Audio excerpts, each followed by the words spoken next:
change the name of Glendale Elementary School to Dr. Virginia Henderson. That is why I'm here, to support that, and I will say a few words in that regard. So first of all, let me say this, because I represent the naming committee, the renaming committee that's doing that.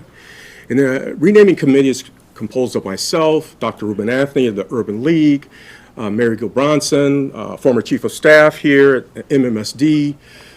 We have retired Judge Angela Bartell, her husband, retired attorney Jeffrey Bartell, and Linda Hoskins. And we have been engaged in this process literally since July. We have met with neighborhood association members. We have met with some school staff. We have a meeting set this week to meet with school staff. And the reason why I'm bringing this forward is because of the issue before you today. And the issue before you today is fine-tuning the process and procedure for naming and renaming. As a consumer of this and looking at the document itself, it was very difficult and confusing for us to decide how to navigate which one of those. But we're already down the line. And so I'm advocating for streamlining, but also advocating that our process will be able to continue. The reason why I say that is that we've built public expectation on this already. And so those are my words, and also in terms of policy and procedure. But I did want to say this. Why Glendale School and why Dr. Virginia Henderson? And a couple of things. One, did a little background on this particular topic, and in doing background, there's two things that jump out when you're renaming a school. One of the things that jump out is capturing the history. And then two is grabbing a hold of an inspirational future. I think Dr. Virginia Henderson does that. Right now, there is a current school goal or core value for Glendale, and it is it is every adult advocating for every kid, every day, whatever it takes. Now, I sent you a document on behalf of the committee that laid out her past and laid out her very prestigious past. It's very rare in Madison where you could have someone receive a Dr. Martin Luther King Award on one hand, but was Dr. Martin Luther King's friend on the other hand.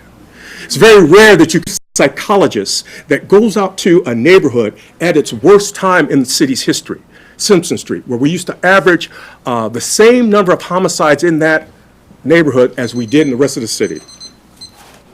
You may finish your sentence. Okay, as we did in the rest of the city. The point I'm making here is that she helped mothers that were struggling, that were their kids were going to Glendale School, that were recently to Madison. And they were being told, many of those mothers, that their kids had special education needs, educational disabilities. They didn't know what was going on. They were very stressed out. I personally observed, as a member of the Madison Police Department, her talk to these women, bring them down, put these issues in perspective. And she was a school psychologist. She didn't stay in her room. She didn't stay in there. The last thing I'll mention on this is that according to my review, and I may have the schools in the city of Madison Public School, there's not one named after a woman. I don't believe. Yeah, that's my research on it. There's not one named after a woman. I personally think you can name any Virginia Henderson, any one of them. But she was grounded here. She had an impact here. She had an impact in the rest of the community. She not only was an educator, but she created programs to do this. And I'll leave it with this. For every adult advocating for every kid, every day, whatever it takes. That's the current core value of Glendale Elementary. And I'll just leave it at that. Thank you. Next, Dr. John Oda.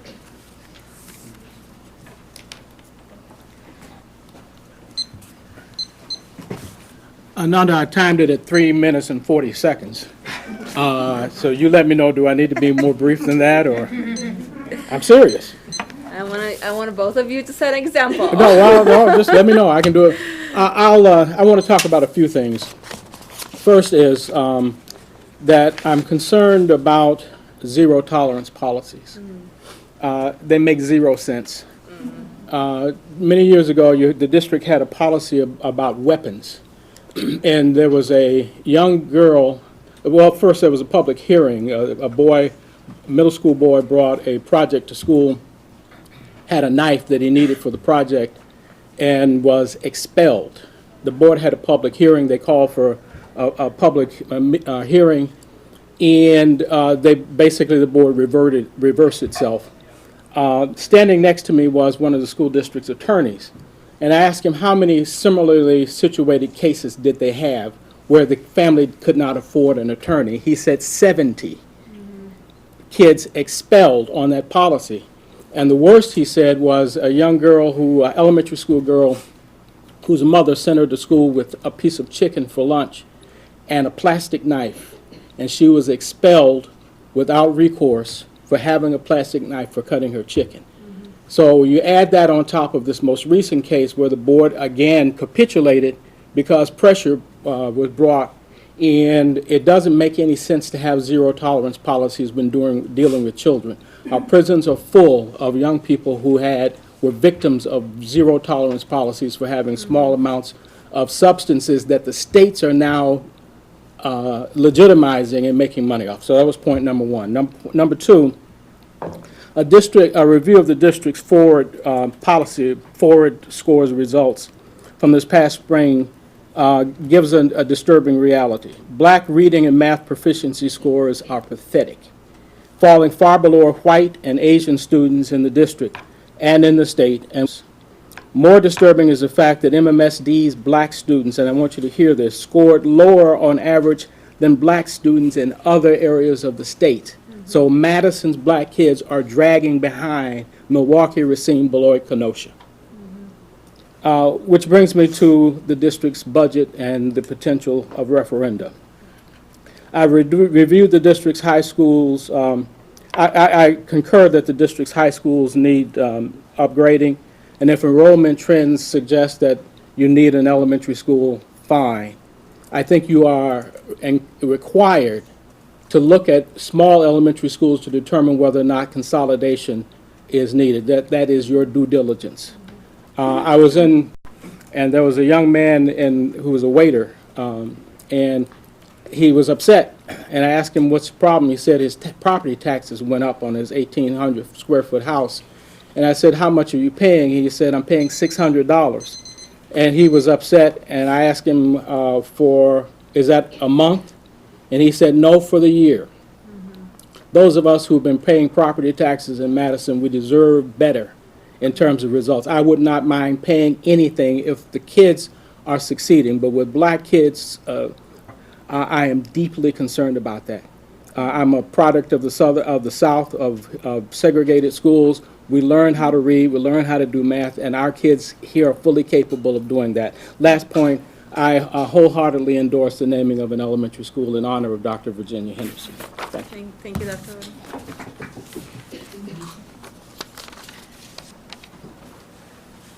So next is Mary Gulbranson. I just registered. Okay, thank you. So this is it for the naming, public appearance and naming. Next, we're gonna go to Badger Rock. Melody Chavez. Yes, can you please? And then sit anywhere with the microphone. And you have 3 minutes, Melody. Okay, bear with me. Talk about how well Badger Rock has really been for our family. My youngest has been going there for the last 2 years. She has some pretty significant special needs and was succeeding as well in the elementary that we had hoped for. But once she came to Badger Rock, she was pretty shy. She's a very introverted young lady. But with the support of the teachers, the principal, Liana's coming out of her shell. She's having high success in academics where she's never had before. She's starting to communicate with other children, make plans with kids. Before, she didn't have a very strong bond with kids because how shy she is. last January, I had an episode of a seizure for the first time. And when you have seizures, you're not allowed to drive. And we live over on the Far East Side, and so I took her every day to school. Well, once I had that seizure, I couldn't get her to school. Her dad works very inconsistent, different hours, so it wasn't easy for him to take her. With the principal's help, they were able to help us find another parent that lived within our district that was willing to come pick my daughter up every day, take her to school, and then drop her off. We don't know what we would have done if that wouldn't have been, if they wouldn't have been able to help us with that. There was a possibility that she would have had to go to a different school in her district. But luckily, with the school, she was able to stay. Then this year, just a couple of months ago, I had another seizure. And back right where we were again. And unfortunately, the other parent wasn't able to help us out again. Very stressful. Didn't want to pull my child out of the school. At first, the bus system was like, well, she's out of district. We're not, because you chose for her to go there, we're not able to help you. But again, due to the principal and the teacher's hard work, they were looked at the whole district, and we actually were still considered part of the Badger district. And so they helped us with the bus system, so they come pick her up every day, and then they drop her off every day after school. It's been wonderful to not have that stress, so I'm good. Thank you so much. Sure. Emily Thompson.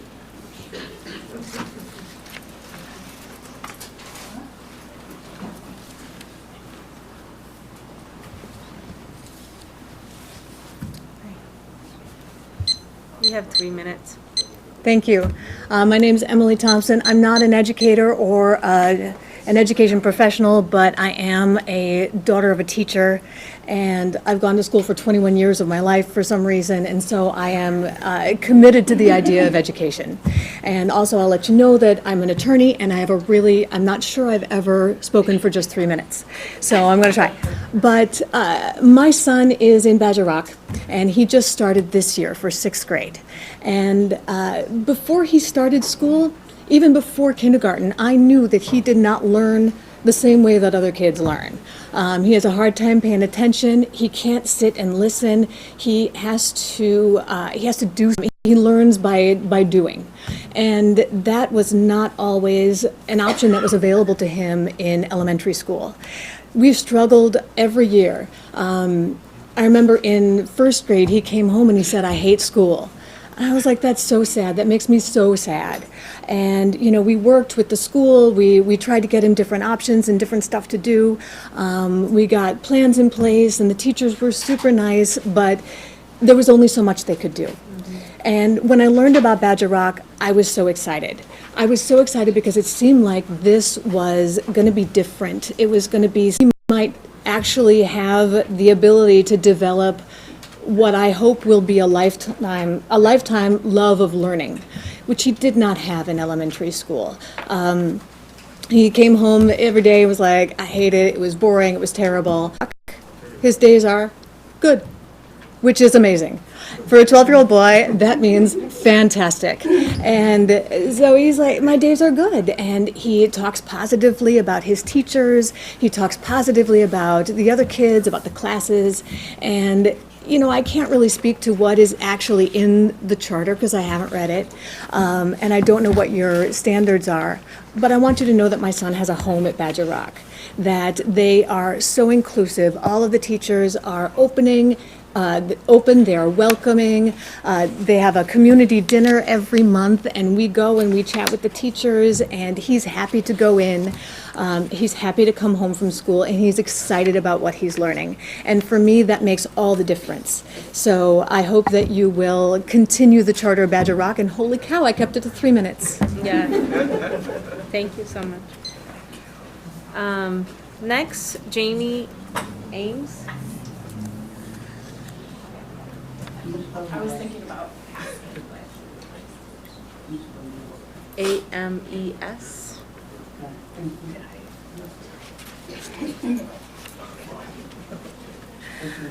Hello.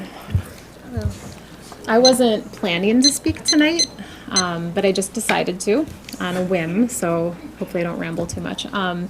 I have been at Badger Rock, this is my 7th year. I came when they were in their 3rd year, and I have been there through 2 different principals, a lot of different staff, and a lot of different students.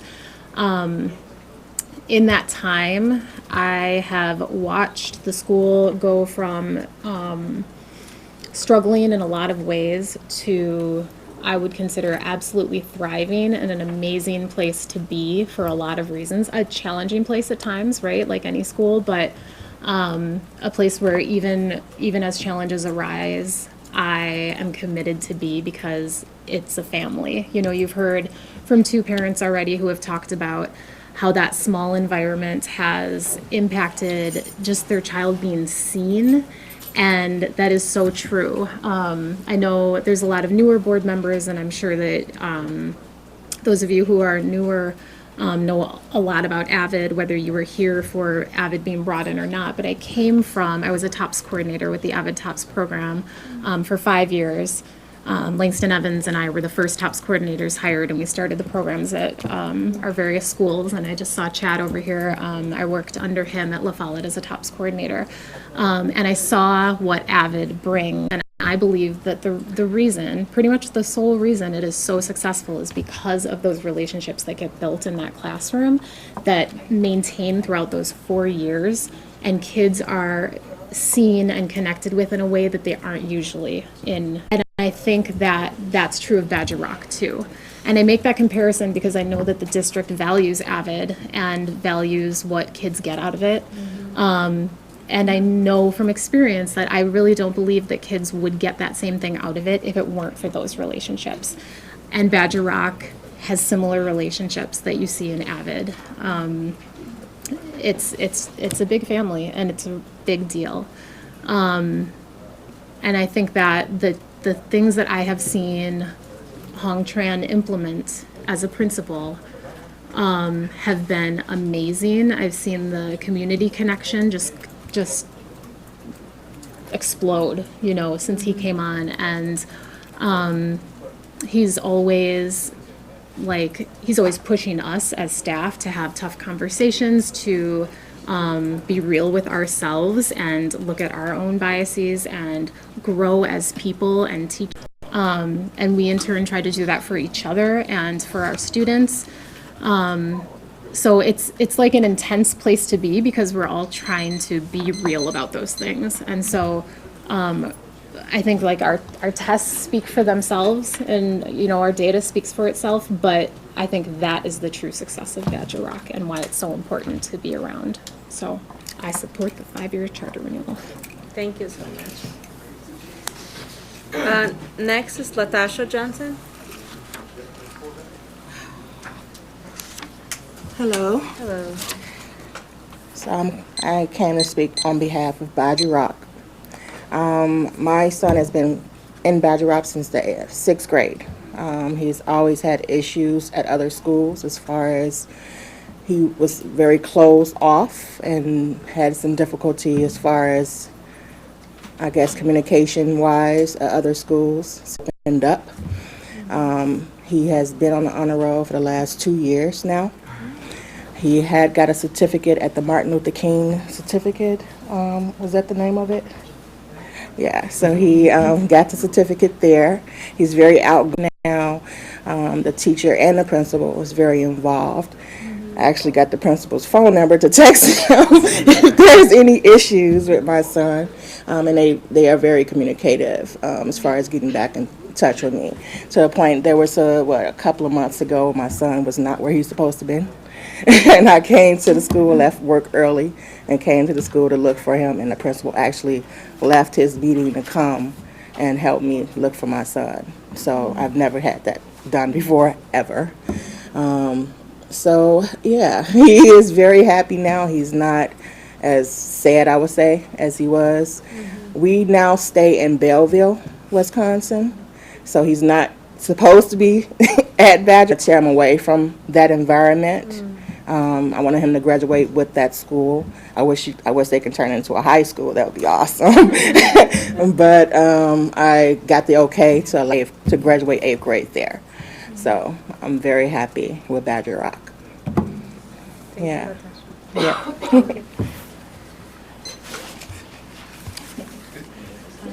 Let the record show that there were other 6 other supporters of the Badger Rock and Renewal. Pass that around. Huh? And we should ready to start? Yeah. So just for setting up, tonight we're gonna have an opportunity to talk about Badger Rock charter renewal, and we should stay on that topic for tonight. And our role here as elected officials is to ask questions and really try to understand or raise any concerns that we have in regards to that renewal. And are you?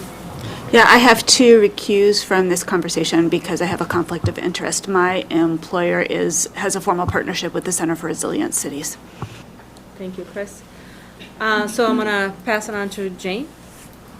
Yes, tonight we're going to hear from Badger Rock Middle School, and I would just say that this is going to be a presentation tonight and a time to ask questions, but we will not be making any decisions, or you will not be making any decisions tonight. So this is a time to really get a good understanding of where the school is. And we have the school's principal, we have our chief of middle schools, and I'm not sure who else you are. So if you guys would, Mike, are you going to introduce, or you just going to? We'll introduce ourselves. Okay, good. All right, sounds good. And Dave Ottman, to our council chair.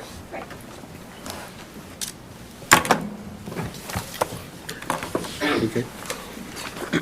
Good evening, board. Always good to be in front of you and working with you. Hope you all had a restful break. We're here tonight to, as Jane mentioned, listen and learn more about Badger Rock. As you know from the previous, or the memo that was sent as a board, you have several options to consider. Tonight's to listen, and Hong will present for 10 to 15 minutes, and then we'll be able to address questions.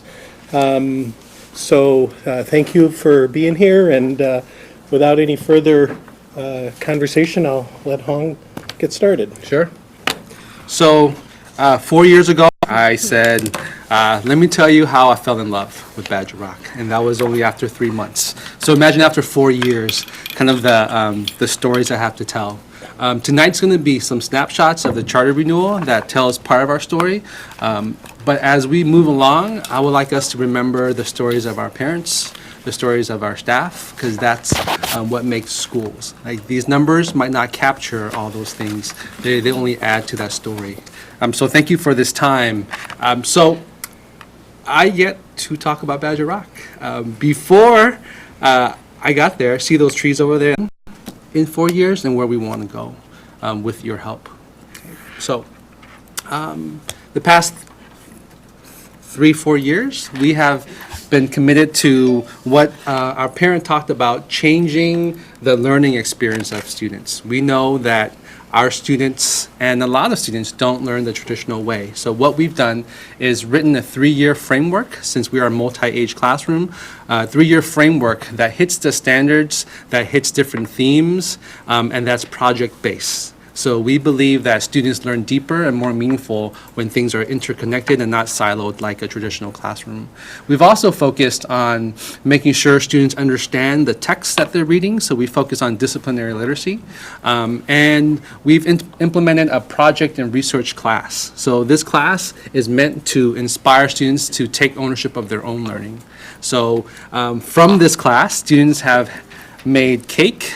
We have chickens because of this class, like real life chickens that we have to keep up and feed because of this class. We have a hawk house because of this class. So we are really asking students to think outside the box and lead their own learning in middle school. And lastly, we believe that students learn deeper in the context. So our context is urban agriculture. So we have 2 farmer residences that integrate with the core academic class, but also teach a gardening class for students. So they're learning how to get their hands dirty, how to plant a garden, how to grow food, how to harvest it. In their cooking class, they cook the food that they harvest, and they sell the food they harvest, and they practice communicating at our community dinners. So this is a full cycle, and not just understanding gardening, but understanding that gardening is a way of building sustainable communities, building healthy habits. That's our curriculum work over the last 3 years. In terms of instruction, this is where we are committed to the values, and this is where you'll see why we believe our students with disabilities have grown, right? So we are committed to a high inclusion setting. So students who have disabilities, we believe they deserve access to rigorous curriculum and learning experiences too. So we don't pull students out. We provide the support to students within that environment. And that is what we stick to, and that's what drives us. We've seen what happens when students are pulled out, right? And that's not who we are. To support everyone in a high inclusion setting, teaching. So there are at least 2 adults in the core academic classroom that is charged to make sure that they meet all of the educational needs of our diverse population. And that's how we differentiate for a wide variety of needs. So that's been our growth in instruction. The assessment work, so you can't instruct without assessing if students are learning, right? So our assessment is standards-based. We also blend in the district's graduate vision skills. So when I talked earlier about students building projects and communicating and selling their food at their markets, right, and writing proposals, that's what we're talking about. We're talking about not just the content, that's important, but we're talking about those skills that students need to succeed beyond middle school, beyond high school, but in life. So that's what we're focused on too. And we're focused on not just test taking, but authentic performance-based assessments. So students don't just, right, they have to do something that shows their skills. They have to write a letter to the city. They have to write a proposal. They have to create a project that shows their understanding. So this is why we believe that students thrive at our school. Here are some of the results. If I can get this working. So in 2015-16, on the state report card, our school scored 46. And that's a fails to meet expectations. I wasn't there yet. So, but that's what we came into, right? And we really looked long and hard about, hey, what is going on with our school, and what can we do, right? So we implemented curriculum changes, we implemented instructional changes, this sense of family, the sense of doing. Glendale talked about whatever it takes, the sense of whatever it takes, right, to make sure our students have access to high quality education that they're learning. And these are our results so far. So we went from a 1-star to a 4-star, 73, the next year 79, and then last year 80.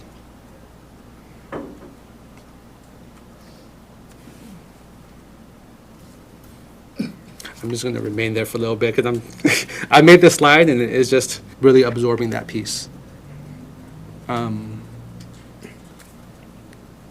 Those are simple numbers, but they're filled with hard work from our staff. Okay, so they're deceptively simple.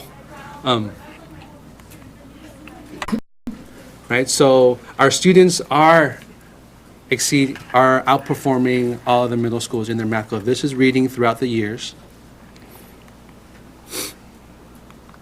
Hey, sorry. This is math throughout the years.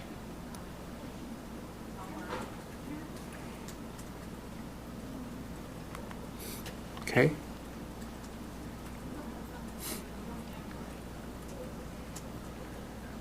I'm glad my staff is here because when we first started, I told my staff, we're going to talk about race. Like it or not, we are going to talk about race because if we don't understand what's going on racially in the city and our school, we can't serve all of our students well. And we're going to talk about our black students because if we are to be a just school, an equitable school, we have to focus on the students who are most marginalized in this town and in Wisconsin for students to learn. Okay, so our black students have met their growth targets more than the district. 2 years ago, in math, 95% of our black students met their growth targets in math. And we celebrated that because that was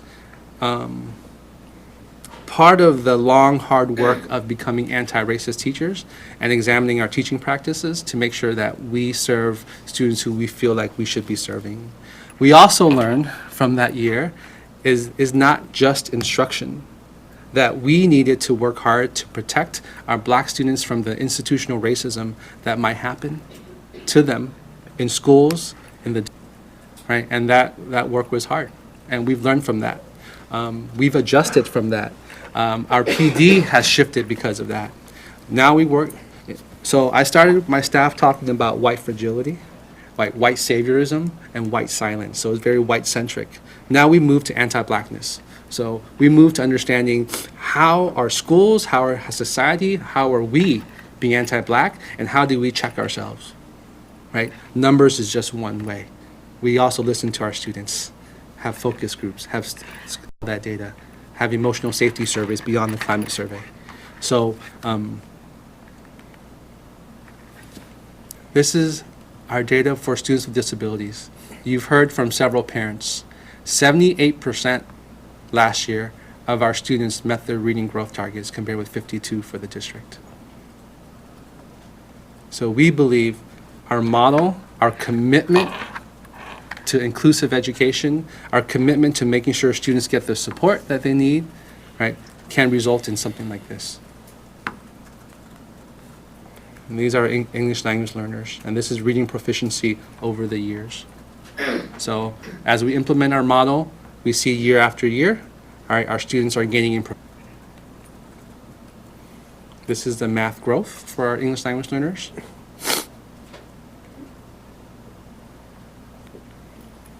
Okay. And then this graph is for our reading proficiency for our black students over the years. Our English language learners over the years. The green column is us, the yellow is all middle schools, all other middle schools. And this is our students with disabilities here.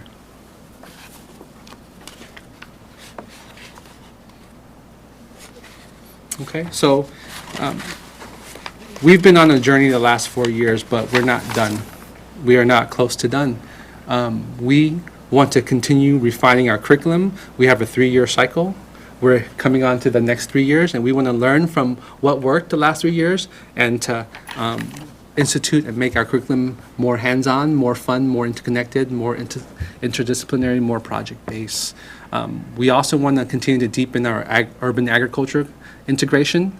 So we've started this year with multiple collaborations with our farmer residences. Made, I don't know, a math dipping project where they made dip, and they had to adjust the ratios of the recipe, and then they had to sell it and serve it at the community dinner. So we students learn better in different contexts. And then lastly, this has always been the case for us. So we are committed to anti-racist teaching practices. We are committed to learning about who we are and our racial identity development and how that impacts students and other students that we serve here. We also, for student development, we also want to increase a sense of belonging for students. You know, from our culture and climate survey and from our own internal survey, our students are telling us that we need to, one, make sure the curriculum even better reflects their history and their experiences. And then we also need to make sure that our teachers are creating a more safe, even more safe environment for students to learn. So we're constantly talking to students, surveying them, seeing what they need here. We started with the why, with cultivating student leadership and understanding the elements of being circle keepers. We're having them kind of think about culture and climate at our school and what ways to improve it.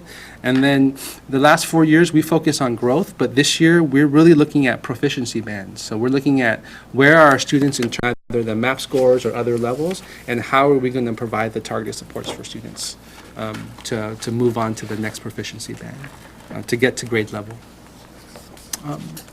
And then in terms of our family engagement, our parents are telling us that they would like more communication on how their students are doing. So reaching out more, we're holding an additional parent-teacher conference in the spring, because that's what our parents want.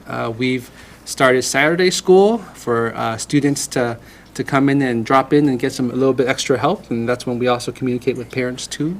And we're always recruiting parents for our governance council to increase that parent voice in decision-making for our school. So I'm going to talk a little bit about waivers in the charter renewal and why we want and why we're asking for those waivers. The first waiver is bus passes. So with the district's shift in policy for sixth graders this year, we found that it's become a hardship for our students to get to our school. So we're asking for every student who lives 1.5 miles away and that qualify, that they receive a bus pass paid for by the district. We believe that will increase attendance, increase the likelihood of students coming to school here. Our other piece was including Lincoln and Midvale students in our our 80% lottery pool. So how our lottery works, we have 80% in the Senate attendance area and 20% outside the area. We wanted to include Lincoln and Midvale in the 80% because we were finding that because of they were in the 20%, the delay kind of persuade them to choose other schools or commit to other schools. We wanted to include them because of their proximity to our school. We don't have yellow bus transportation. So our parents carpool, right? They take this, they walk or they take the city bus. But we find that area, it's a quick 5-minute bus ride to our school. So we wanted to increase our attendance and enrollment that way. We've also asked for kind of some more thought into administrative placements. So we wanted to make sure every student that come to our school goes through our enrollment process, which is learning about our school, coming for a tour and shadowing, so then they know kind of the experience that we're providing students. And the same thing with staff, during the hiring season and the surplus season, where we might get staff who are surplus into our building. We just wanted to make sure that they understand and the strengths and the rewards of a co-teaching model, of the multi-age learning model, of a project-based learning model there. So those are the waivers that we're asking for. And then lastly, this is the enrollment number that we're targeting here. So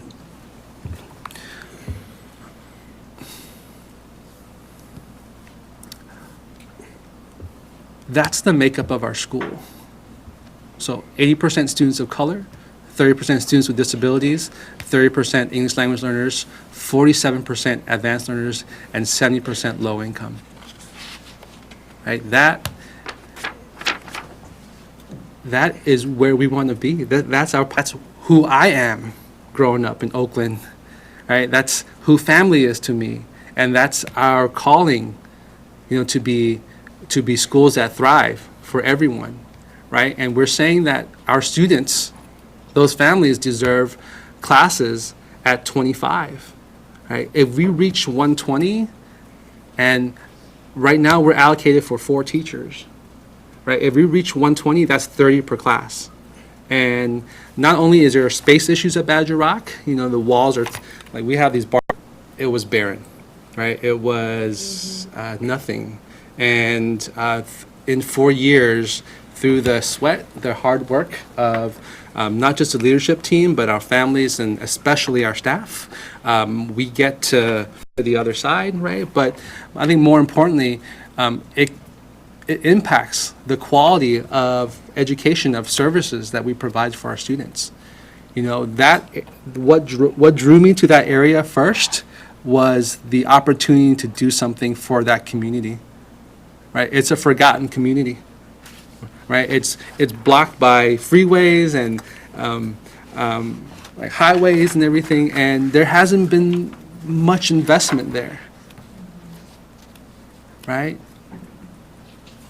So we need to invest as a school and a school district in that area and in those students, right? 20 more students, right? It can create a hardship in terms of what we can deliver for our students here.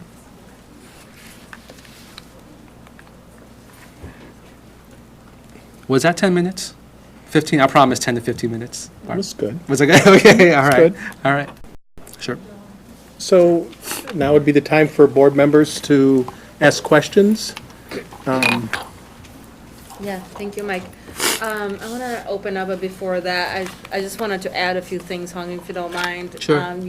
You underscore like the state of the school when you first came in. Yeah. The school and similar to the neighborhood, which you all know, it's my neighborhood, was extremely neglected. The grounds were neglected.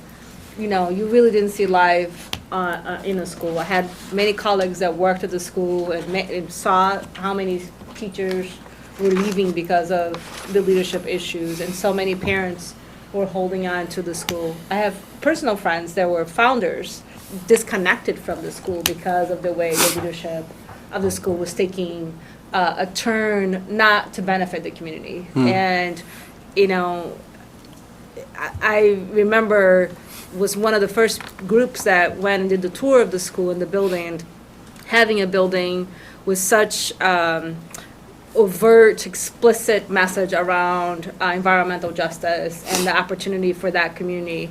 It gave me such high hopes, and within a couple years, saw that hope sort of flushed away.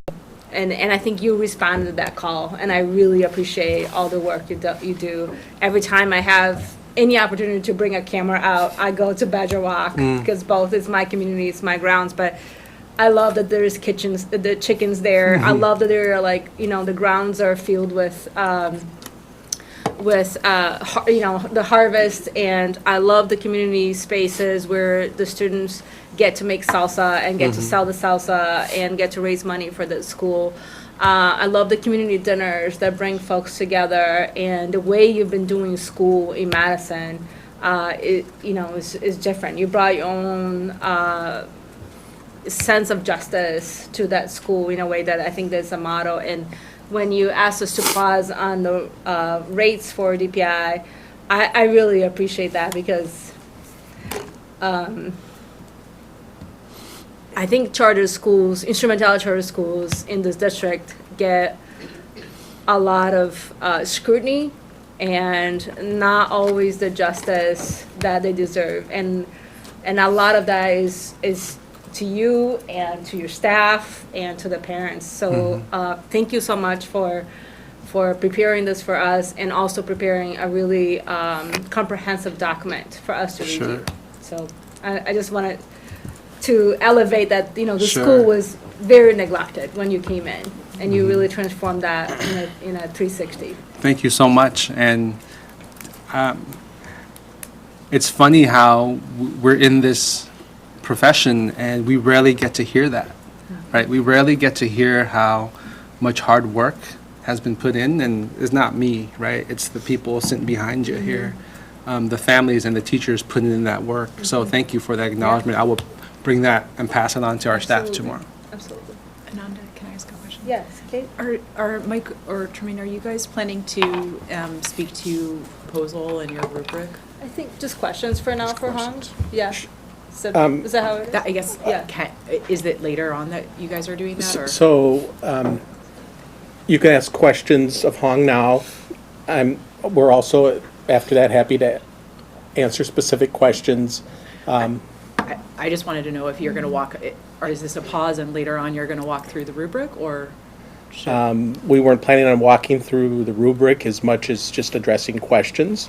Can I ask you to maybe highlight your take on this proposal? I mean, Nikki and I were both on the board the last time this proposal came in, Ananda, and the points are well taken. The school was in a very different place. I guess I'd be curious to hear kind of the administration's take on how the school has evolved, and in particular, meeting some of the criteria we laid out the last time. And I can ask more specific questions, but I just. Yeah, so do you mind if you just, like, let me just hear if anybody has any questions for Hong on the presentation, and then we'll move to that. Yeah, Ollie? So I think it's really useful to have kind of the information around testing and particularly information around demographics. Yeah. Ollie, is your mic on? Sorry about that. Particularly information around who the school is serving. I think one of the things that we often de-emphasize in conversations are what is the school doing differently that other schools can learn from or that can lend themselves to the greater district. And I think that's the real kind of advantage of an instrumentality is that we're saying, hey, we're going to take this alternate approach and see how well it works for, you know, some kids or the kids who need this. And so I guess the question would be for you and then also for Tremaine in terms of what are we doing at Badger Rock that's working that we're not doing other places?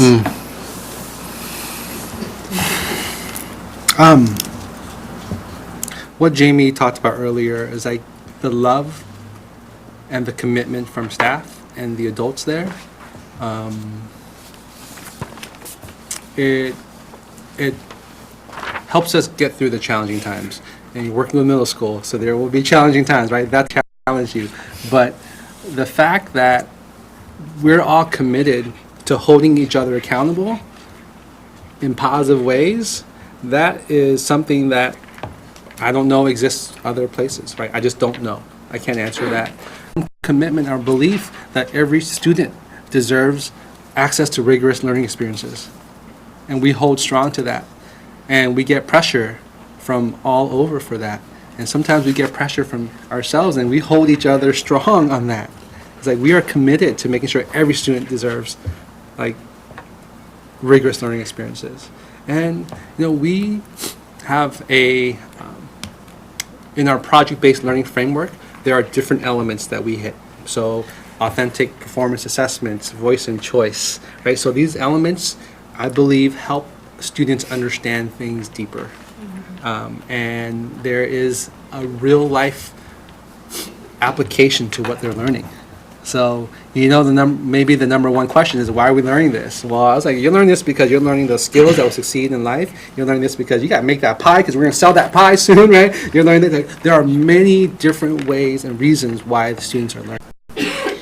Yeah, so I'm hearing kind of an emphasis on student-led learning and differentiated learning. I think the part of the question I wanted you to lean into, or Tremaine for you to lean into, is, you know, on average, we teach algebra to 7th graders using this textbook. I see. And we're using, you know, cooking supplies, and that is getting us to this result, or is really meaningful to this group of students. Sure.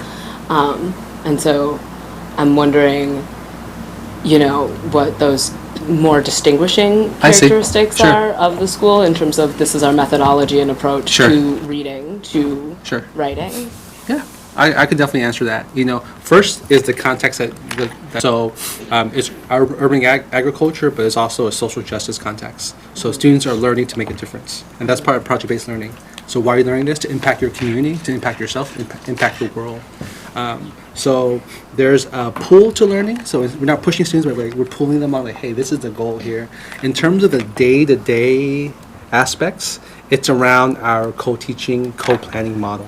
So teachers come together and they say, these are our students. Where are they in terms of understanding such and such a standard, and make sure we grow them, right? So it doesn't look, some days it might look like, okay, they're doing station teaching. So they rotate through. Some days it might be one teacher leading a lecture and other teachers walking around. So these are all different called co-teaching approaches by Marilyn Friend, the researcher there. So those are those distinct moves that we're making.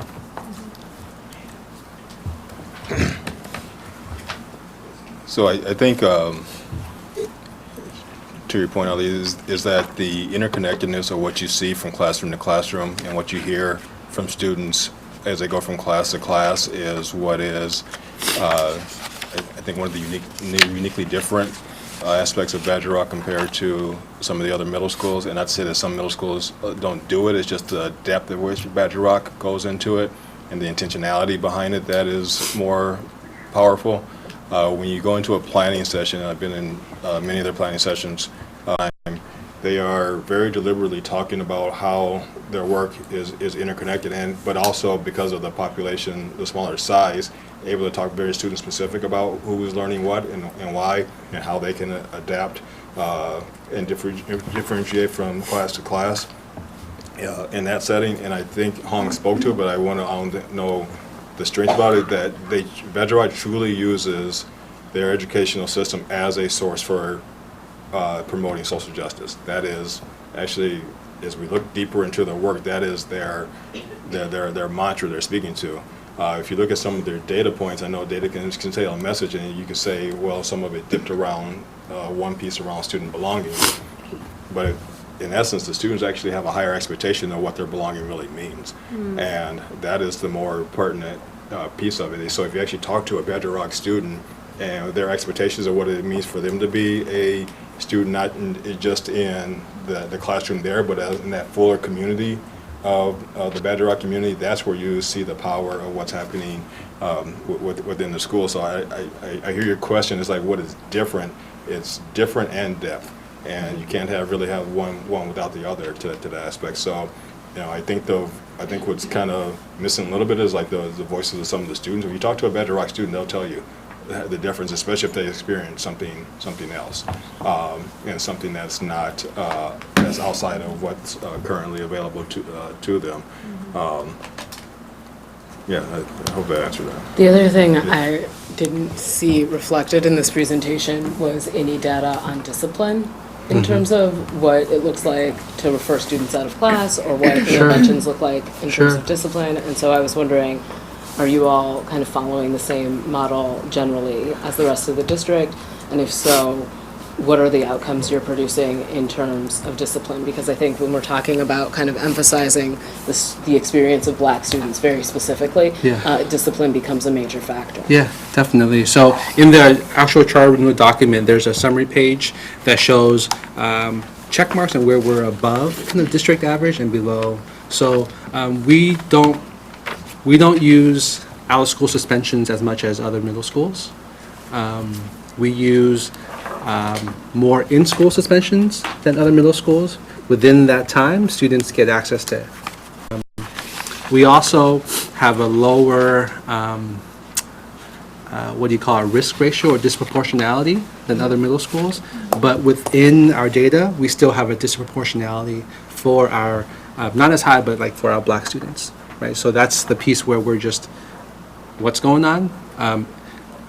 We're looking within ourselves, like what's at play here? What are we going to do differently for our students? Thank you. So I have a couple of questions, and I'll move them around depending on where folks want. But Ali, you just brought up the kind of test data, and I wonder, can you just speak a little bit to proficiency versus growth? I know the growth numbers are certainly quite positive and are highlighted. When I look at proficiency compared to other middle schools, and in particular Senate and some of the other middle schools that might be kind of comparative, the results are a little bit more lagging. Can you kind of speak to that? And I'm not sure if Senate is quite comparative to us, but I can go back to the slides where let's just say our ELL students here. So, right, each year we're looking at what are we doing for, thank you, Yo. So how do these track? I'm looking on Data Dashboard because I can look at each of the middle schools, and I'm just curious how these track how do they track to that? Do you happen to know? Thank you. Maybe Tremaine would know. I can't hear your question. I'm looking at the numbers just aren't syncing, so I'm sure I'm looking at a different time period or something, but maybe you can help pull out. Can you say your question louder, please? Yeah, sorry, just if I were to, I'm just I'm looking at Data Dashboard because you can look at each of the middle schools and compare them. Do you know what MAP scores these are pulling from, or are they pulling from something else, or? I guess, what's the source of the information here? It's just not it's not Sure. mapping with, Yeah, I'd like to see which piece here is not syncing, but map data goes into data dashboard, so it is map data that we're looking at. If you're looking at the, I'm not sure if you're on the time frame from a full year, or are you from fall to spring, and sometimes I can do whatever this is. you're looking at spring to spring. So are you looking at fall to spring data, are you looking at spring to spring data, or are you looking at? I'm looking at fall, but do you know what this one is? I'll just match it to that one. Sorry, and I'll stop, I don't need to. Yeah, so I'm struggling to. Sure. Let me re-ask the question. Okay. What I'm seeing here is that the proficiency results for students, and in particular Black students, are lower for Badger Rock than for other middle schools. And that's not what's here, and so I just I was trying to sync up those two stories. In our charter renewal, the actual document, central office provided us with the summary data document. Yep. So we just asked central office, the data assessment department, to pull it for us, because we don't have access to all the other middle schools. So we just asked them to do that for us. Okay. So, but I think your question around, we're looking at where our students come with us, and we're like, this is a need, but we need, before they get to high school, we need to get them to grade level or beyond. I guess So part of the those reason 3 I'm years. raising it is and the reason I wanted Mike to kind of lay out the administration's take on the proposal was there's a few areas of clear strength. Sure. And there's also a few areas that are weaker in terms of where we're at right now. Sure. And proficiency is one of them that was highlighted by the administration as an area of weakness, right, or at least of lagging. And so I was hoping to hear the kind of interpretation of that, given that some of the demographics is being controlled for by the comparison. I think it's important to, when you look at the proficiency rate, I think our input on proficiency and making sure that we lifted that up was so that while Badger Rock is in growth, that we want to make sure that that does not stay at that level of expectation, that it grows to and above and beyond the level of proficiency. So we were looking for additional language around how we get to proficiency standards and maintain or go to advanced level within that aspect of it. So it's more of an expectation than speaking of a deficit. If you look at where the students were 3 years ago and you look at that trend, it's very positive trend moving up. We didn't want that to be a stopping point, though. So the commentary in the kind of evaluation is more around wanting more from the school on to the proficient level? The continuation of a positive trend forward, and making sure that it does not stop at growth rates, and it moves towards, it's not a Badger Rock, that's a middle school or school-wide expectation or district-wide expectation. Yeah. So we felt that it was very important to put that language in there to make sure that it was, that was a clear expectation moving forward with the charter renewal. Okay. Which some of the climate trends and behavior trends are going kind of the opposite direction, as you might expect, given the story that I think most people in the community feel is representative that we've heard tonight. Sure. Yeah, so we looked at that culture and climate, and the first thing I did was I showed it to my students. And I said, what's happening here?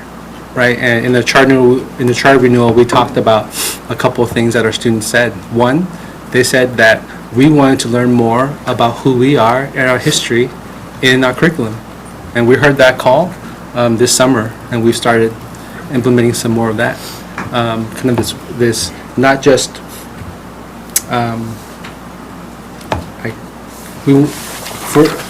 for example, this first semester, our students studied Hmong Pandao and African American quilting, and their project was to create kind of their own story. So they wrote a narrative about their story, and they created an art project that they shared, right? So, but even before that, they had to learn about Gee's Bend and the African American quilts, and they learned about the Hmong migration experience here. So, so our students said we wanted to learn more about that work, so we shifted that.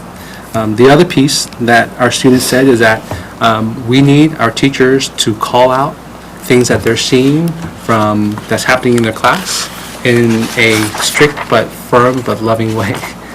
So we, in addition to the culture and climate survey, we did our own internal, we call it emotional safety survey data. And we asked the students specifically from breakfast, transition to breakfast, from class to class, where do you feel emotionally safe? And where do you don't, and why not? And we shared that with our staff. And we said, this is what students are saying about your class. So what are we going to do about that? So just one second. Kate, Yeah, page I just- 65 has I'm looking through it. It's, the timeline, and for black students is the same. Do you have another question? Or I you did good? on attendance. Okay. But I can hold we it just- till later, Yeah, can we too. just move Nikki and Gloria?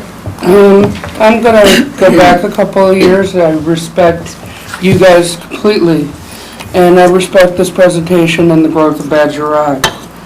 But on September 10th, 2017, in a letter by your governing council obtained by the ISMAS, it stated that Badger Rock is a project-based school focused on urban agriculture. Our school structure and urban agricultural emphasis does not lend itself to such a high number of IEP placements.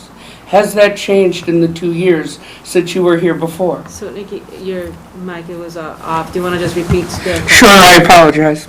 I'm horrid with the mic. Yeah, just repeat the question. Yes, 2 years ago, in a letter to Jennifer Cheatham, which was later obtained by the ISMAS, it was stated that Badger Rock Middle School, sorry, I'm reading here. We are a project-based school focused on urban agriculture. Our student structure and urban agriculture emphasis does not lend itself to such a high number of IEP placements. The unusual high placement rate does a disservice to students, families, teachers, and the school's ability to meet its charter requirements. My question is, has that changed? So I will, not attempting to answer, but I will put context. About a year and a half after Hong came to Badger Rock, and it shifted the culture and the school started yielding some positive results, there was a rumor at MMSD in Madison that it was a school for kids with special needs because it was project-based. And then I know I've met with some of the folks at Badger Rock and some of the leadership at that time to talk about the high number of students with IEPs that were, and it seems like the number has not changed. And it's one of the middle schools with one of the highest numbers of students with IEPs. So It went from 38% to 4% on autism. I didn't look for specific disabilities. So I looked overall with students with IEPs, it's been around 30% for the last couple of years. So your question is? I want to know how the sure individuals with special needs, and I know they're doing it some, and I appreciate that, are increased, because I want to make sure that individuals aren't seen as burdensome, and that burdening council, and I respect that. Yeah. But I want to make sure. So I just want to know, like, what your question is, you want Badger Rock to have more, a larger number of students with IEPs in their enrollment? No. I want to know if they are able to physically accommodate the students they have.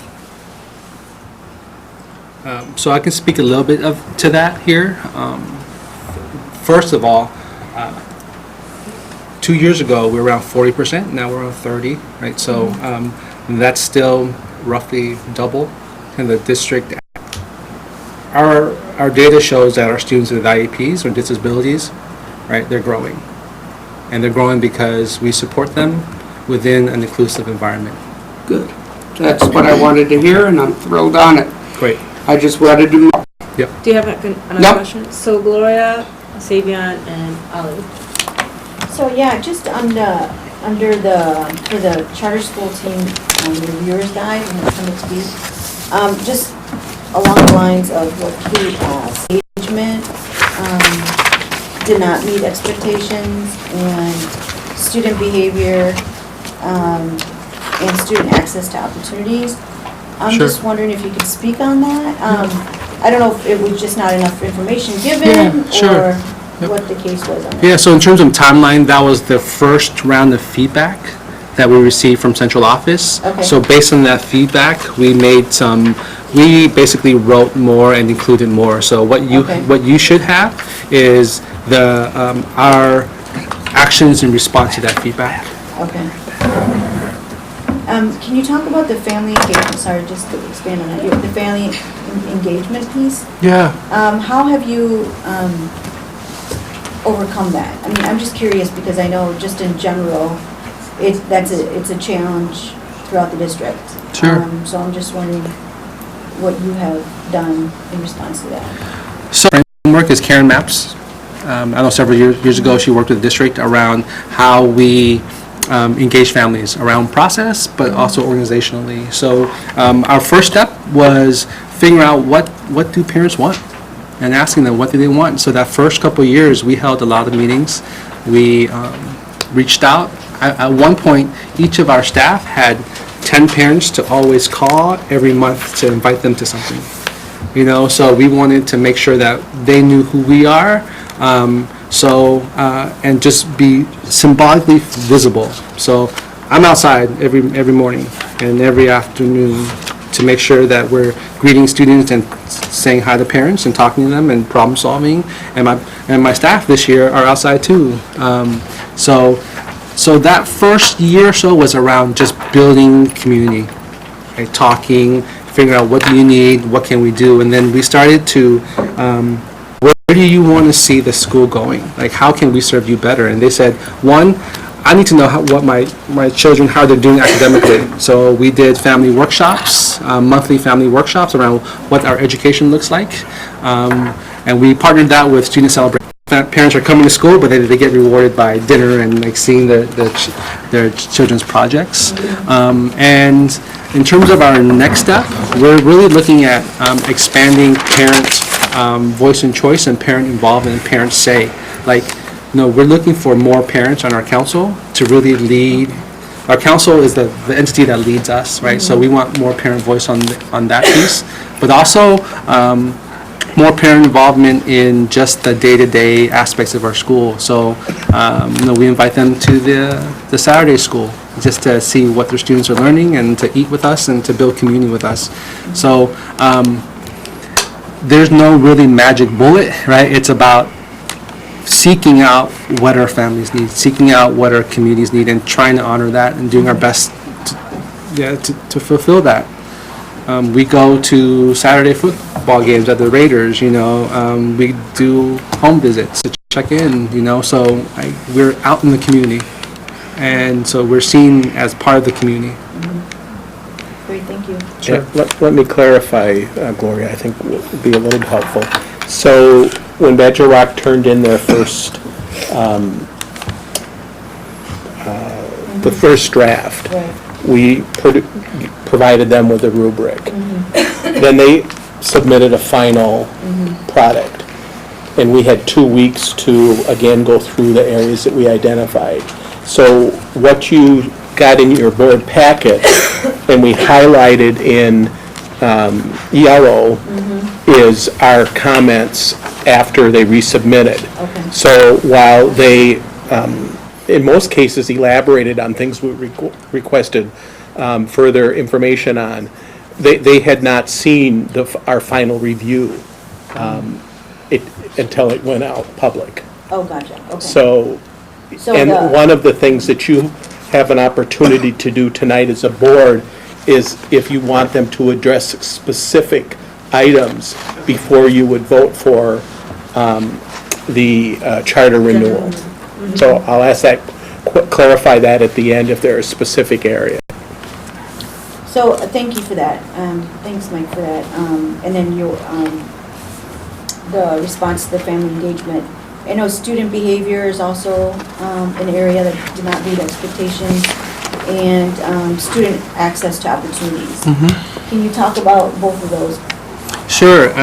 For the student access opportunities, it was a matter of us being more clear on what we offer to students. So both within our school and out of school. So in our second draft, we laid out from the project-based learning framework elements, from more real-life community-based opportunities, from after-school opportunities. So we laid it out in our charter renewal. In terms of behavior, we also provided, part of that first round of review was provide an analysis of your behavior system and what you do. So we provide that in the second round, as well as a more in-depth analysis of each subgroup and their results. Okay. And then, just something that I'm also thinking about is the preparation for our high schools.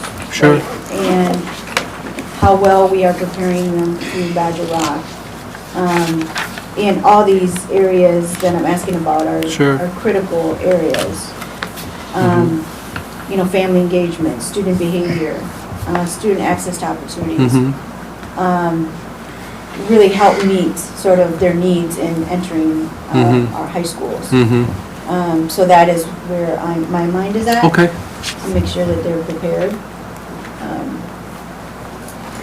Okay, thank you. Thanks for, say again. Yeah, sorry. Okay. And the assessment plan was an area where fails to meet expectations, but I was wondering if anyone could speak to Badger Rock's participation in this School Improvement Plan 2.0 process or pilot, and how that's going. Sure. So Badger Rock is one of 3 middle schools that takes part in what we refer to as SIP 2.0, which is our new way of doing school improvement around race, rigor, and relationships. We actually sought Badger Rock as one of our pilots due to not just their data trends, but the work we know is happening internally. And so they have gone deeper in not just their narrative of who they are as a school and their school family, but they around how they work race, rigor, and relationships into building the whole student. It comes to life within their SIP. As part of the pilot, they were charged with building the first year of it, which will move into a full 3-year SIP, as you know.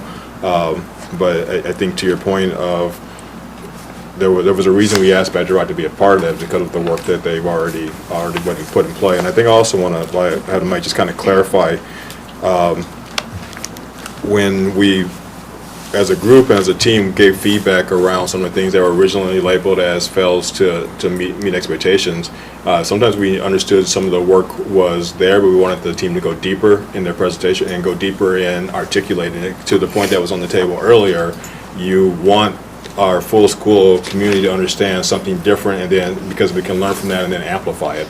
There are things at Badger Rock that can be amplified at other middle schools or other schools in general.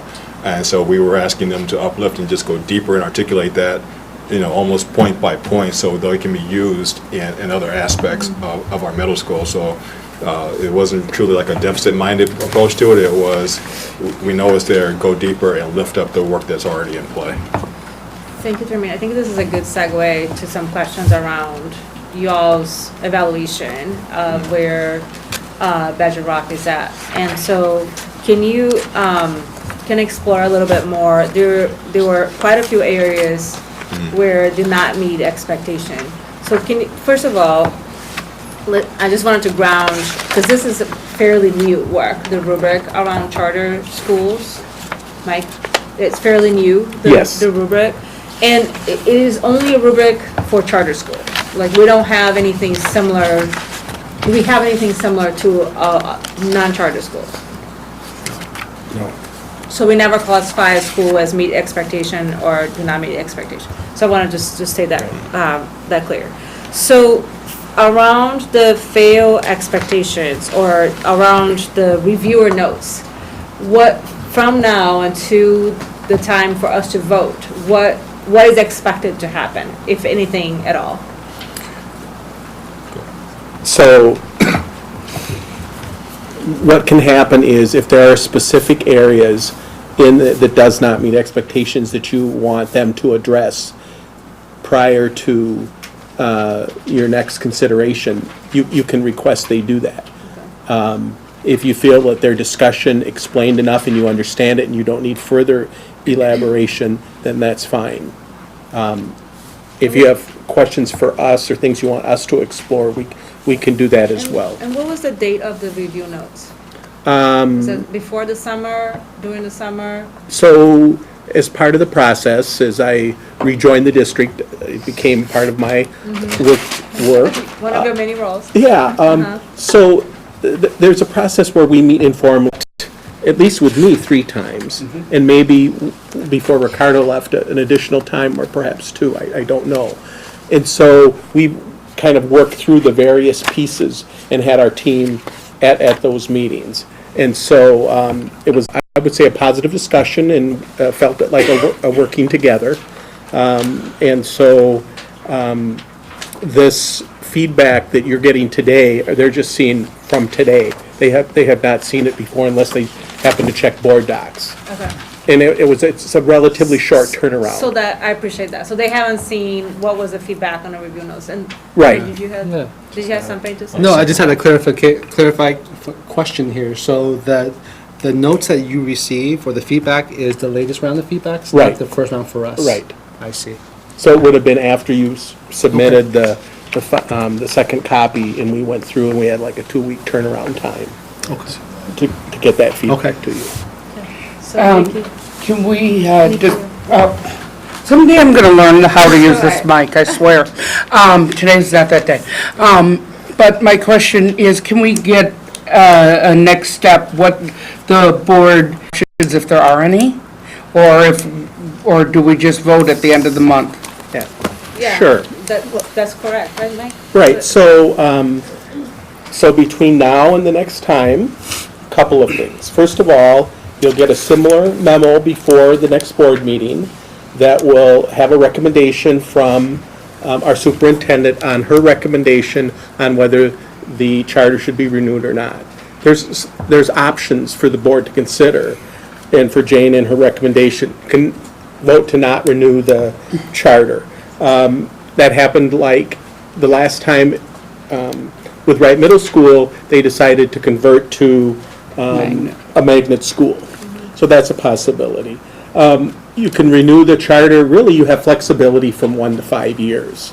Last time it was 3 years, and for what I understand, it was new leadership and wanted to have some time to have the new leader step up to the helm.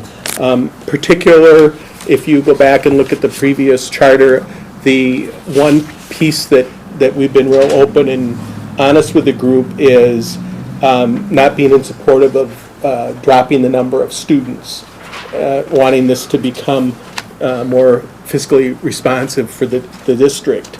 And so another option, you could do a 1-year probationary period, or you could renew for the full 5. Okay. That's where I was confused. We can do that. That's where I was. You see in the memo, and we've had some of these conversations previously, for instance, in looking at changing the attendance area. There actually have many children currently enrolled from the Lincoln Midvale area. So our recommendation isn't to change the attendance area, but perhaps the fact that they now have bus passes, or we're recommending that all students that live 1.5 miles away and qualify for free reduced get bus passes. And perhaps adjusting their ratio is another way to support their meeting their goal. Mike, are you going to talk about the waiver on, I'm sorry to interrupt, but on the... I'm going to address the questions from the board if they ask specific questions. We'll get to that later. So I wanted to bring us back to reading proficiency, basically because my question is, I want to make sure that we're talking about, when we're looking at reading proficiency, we're looking at the exact number of students who are reading at grade level. Mm-hmm. We're not examining students who read above grade level, and we're not talking about students who are reading below grade level. right? Yep, so This is what this captures. it includes proficiency and beyond. So this in no way tells us what percentage of your African American students are reading above grade level. It also doesn't tell us what percentage of African American students read below grade level. I think that's a relevant detail, particularly given the zero, right? Yeah. Because at one point, someone said, well, none of the black students at Badger Rock are reading at grade level, are reading proficiently. And I looked up that specific data point, and what I saw was that about 25% of Badger Rock's black students at that time, which is a really small number of students because it's a very small school, were reading above grade level. So at that point, where that data point is generated, Badger Rock had one of the highest rates of black students reading above grade level in the district. But there was either students reading above grade level or below grade level. There was an absence of students reading at grade level. I'm like, is there the potential to kind of fill in the blanks and capture to a greater extent what we're talking about? Yeah, I think we can find that data if we dig deeper into strands, proficiency strands. And I think I would ask central office, their stat department, to pull that out for us, so we have. I didn't hear your proficiency and above. So it should be proficiency and above. Okay. So if students are proficient, they're either at the advanced level or the proficient level. So this is inclusive of anything over proficiency. I just didn't hear, which is different than what you were just saying. I wanted to answer part two of the question and then go back to part one. I'm just saying, it'd be helpful to see kind of that captured in its entirety or fleshed out in its entirety, particularly with respect to black students. And I think if we're honing in on kind of reading proficiency as demonstrated via testing for black students, that we're doing something that is somewhat loaded. And I also think, isolating a specific racial demographic has a series of complexities associated with it. And so I think when we're looking at our black students specifically, is relevant. And I think, there's no slide for any other racial or ethnic group of young people. And Yeah, definitely. I include these slides because these were 3 of the focus groups that were either for our school or for the district.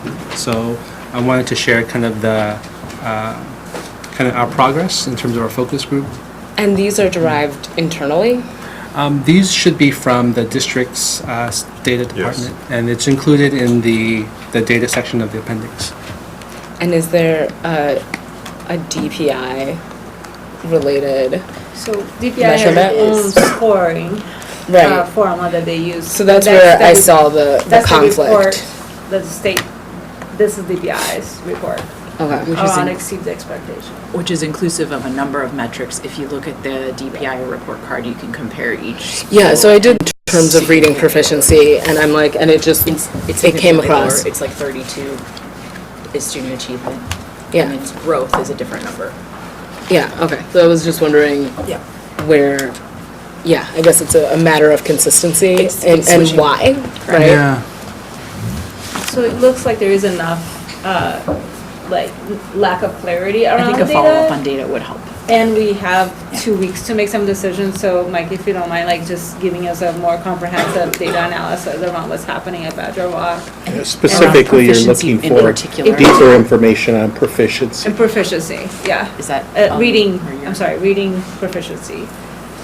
So I was looking at it through a racialized lens because that's the way it was presented. I think it's a relevant slide. I just want to make sure that it is capturing kind of the real experience of students. And I did look at this in comparison to what I saw for DPI around reading proficiency, looking over the course of the last few years. And it looked just kind of slightly different, and I was trying to kind of explain that.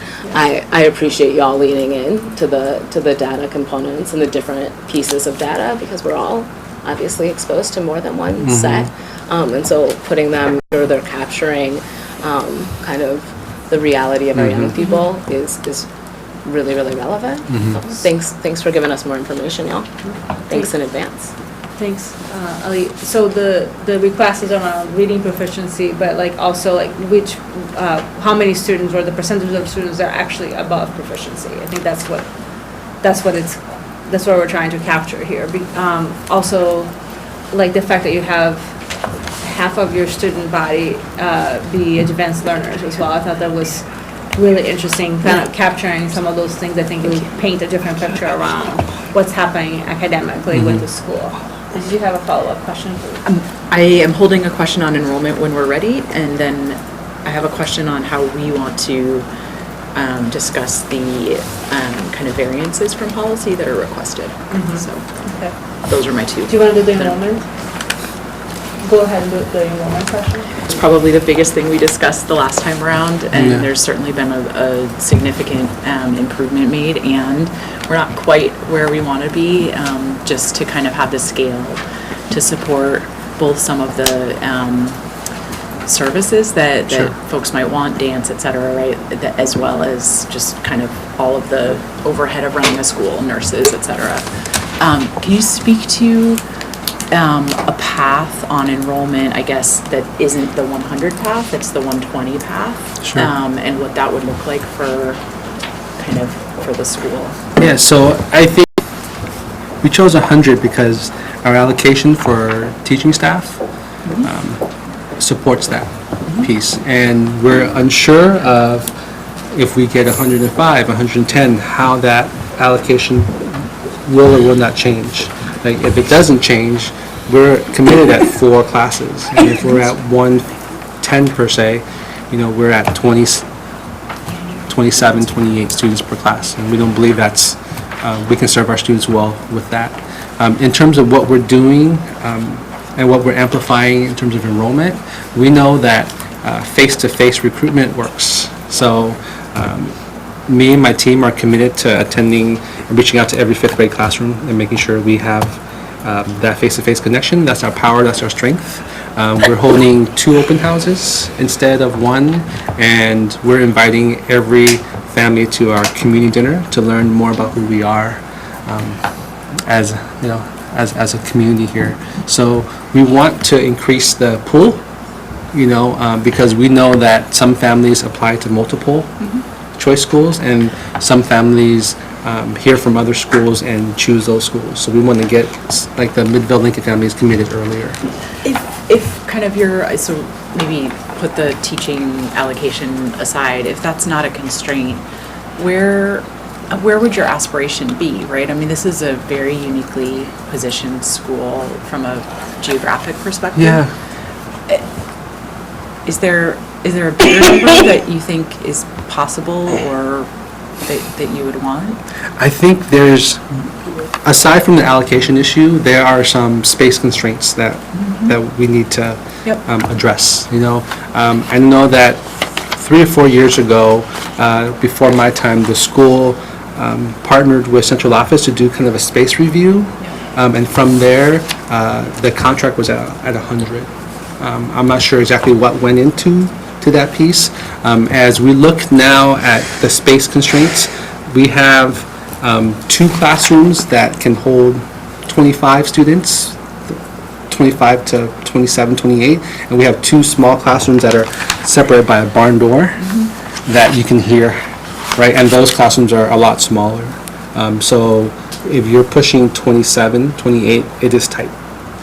Not just physically tight, but just for the noise that comes from the next door. So, okay.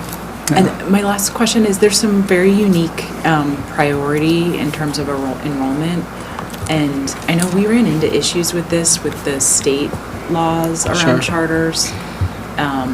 The last time we went through this, can Mike, you or Tremaine speak to how does this one work with the priorities for different geographic areas when we couldn't do that the last time around?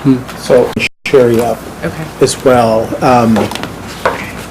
So ask your question one more time. I want to make sure. So when we were evaluating IMA, there was, and help me here if I don't remember something correctly, but there was priority. They wanted to do priority for certain geography, and we were told from DPI that we couldn't do that because of some of the state laws around charter access. And we can take this and you can follow up on it if we want, if you don't have an answer now. But it was essentially that the pool, my memory was the pool had to be the same geographic area, and there couldn't be rank orders for priority within a lottery. It was the whole pool at once. Yeah, it's probably, we'll have to follow up. Right. The issue I dealt with was the sibling preference. It was tiered towards certain geographical areas, and for siblings, you can't do that. If a sibling is already at the school, and even though they're outside the geographic area, we still have to accept that student. We can't say that that student is a second tier priority to someone who has a sibling that's in district. And that was what happened with the last charter. That's what we corrected in Nuestro Mundo. Right, that's what we had to correct for Nuestro Mundo, because we can't do the tiering system with regard to sibling preference. Kelly's going Kelly, to yeah, step you forward. probably remember this better than. And if it's not an issue, you can just say it's not an issue. The geography. I can answer real tiering quick, here I just was- looked it up. It's not an issue. Great.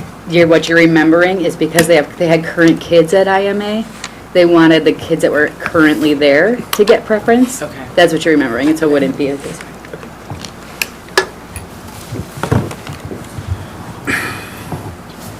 Are you done with your question? Yeah. So what's next? So are there other things, let's talk about the waivers. Because you have requests. So help me understand, there was the original assessment, it was 100 for enrollment. And then it became 120. Can you help? And then now they are not even, you're 10 enrollment short of? 96, 97. Okay, with 4 a enrollment, couple more 6 students. enrollment short of 100. Yeah, so help us? the board at the, Badger Rock in their renewal application put forth something that was in a contract a while ago. That was actually taken out at the next charter renewal. So the expectation of the last board, which was very explicit in the contract renewal, was 120. We believe that that's still a reasonable amount of students, knowing that as enrollment increases, allocation increases. We also felt that there were, as I mentioned, there were some other ways to get at the Midville-Lincoln attendance area. We thought if a change in attendance area is desired, it made more sense to do the entire La Follette area versus 2 elementary schools. And so that was our recommendation, 80-20, if you wanted to open the pool a little bit bigger to outside. So let's just one thing at a time. So the numbers, Hung, did you have a comment around like how, did you have a different experience around how the numbers got to be 100 and then 120? And now why are you Sure. recommending 100? Yeah, so 100 was agreed upon, I believe in the 2013 contract. And that was done through, just from records that we found recently, that was done through kind of a space assessment from central office around that piece. And then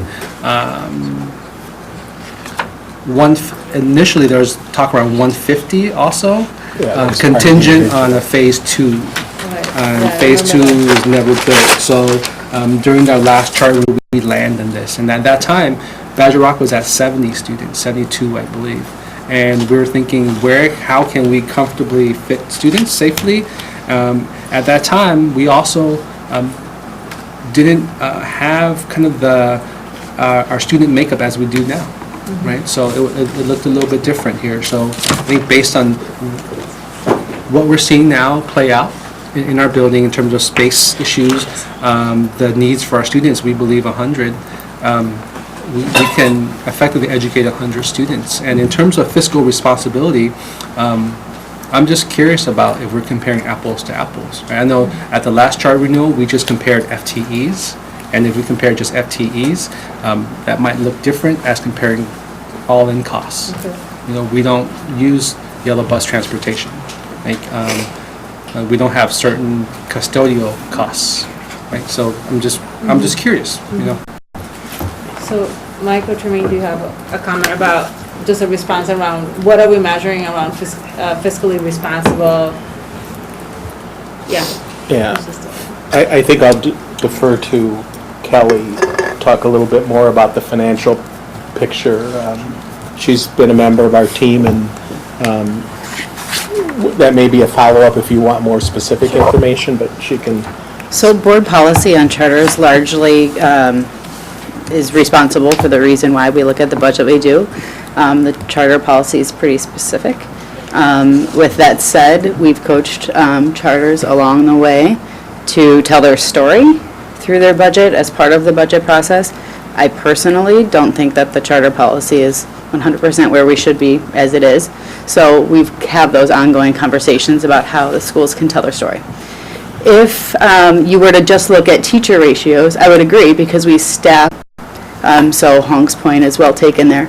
Like some of the reasons why Badger Rock is a more expensive middle school is about kind of the overhead allocation. So Hong's salary, one principal, in comparison to another school with one principal, when you have more kids, right, one principal allocates over a bigger base versus a smaller base. A social worker, a psych, any of the other clerical supporting positions, when you have a smaller base, it's just simple math, right? It gets divided up differently. And so that's what you see kind of coming across in the analysis. As far as custodial, they're unique because we don't own the building, so we have a unique custodial kind of relationship. Anything else either of you want to talk about in regards to the financial piece? Yeah, definitely. So I'm just curious about kind of the cost that we don't see. You know, I just mentioned custodial, but I'm just curious about what else we can compare our school with. You know, and I think there are some misconceptions out there for us being the most expensive school, and I'm just curious about if we compare apples to apples, how that would turn out. Yeah, so I've thought about this a little bit in terms of like, what does it look like to compare Badger Rock to, say, Shabazz, right? Where you have kind of a similarly small group of students, and in comparison to other high schools, a tremendously small group of students. And then you have a principal, and you have, you know, but we've chosen with Shabazz over and over again to create an alternate environment for students who don't feel like they can access success within our larger high schools. And so I wonder if that is actually the parallel in terms of comparison, right? I would say Badger Rock may be a more expensive school in a variety of ways. I would say it would compare probably pretty soundly to Shabazz. Yeah, it is. It's close to Shabazz and Capitol High. I don't have the numbers with me today yet, but it's definitely in the same category. Because the expectation in the high schools is actually so much larger than middle schools, right? So if you're talking about distribution of resources and you're saying, hey, well, when a school has 1,400 kids, then the distribution of resources is different versus 150 kids. No middle school is as big as any of the high schools. Why wouldn't Shabazz be considered a more expensive model than Badger Rock in comparison to high schools versus middle schools? From a cost perspective, we look at elementary to elementary, middle to middle, and high to high for the very reason you just said, because it's a similar instructional model base. But certainly the board can look at it however they like. I think another way one might look at it is the students that we serve, what that means to equitably invest in students, so it doesn't become a comparison between us and schools that don't serve populations like us, but more about, hey. Well, that would be the complicated thing about comparing Badger Rock to Shabazz, right? Would be kind of the demographic reality of the schools. Yeah, there's nothing in the charter school plan that compares like Badger Rock to another school. I think it's what Hong is referring to is the common kind of vernacular that is used. It's not driven by the plan itself or in the policy itself. It's just the common language that's used. But surely that same common language is used for Shabazz. Yeah, I mean, I think, I haven't had this conversation about Shabazz, but I have heard this idea that Badger Rock is one of the more expensive models. And one of the things that stands out to me in thinking about that is that Shabazz is one of the whitest schools in the city. And you would have one of the most diverse middle schools in the city. And so I wonder if when we're talking about what's expensive, there is an aspect of who we're interested in investing in to the greatest possible extent. And if some of that is informed by the racial demographics or the students we're more invested in or value more highly over the course of our history. This particular conversation is entirely driven by the fact that it's a charter school, and there's a charter policy approved by this board that pretty clearly lays out what we're to look at. I would love it if the board would look at that policy and choose to revise it in the future. To go off what Ali mentioned, so what about Wright Middle School? Right. Is that comparable to what we're talking about?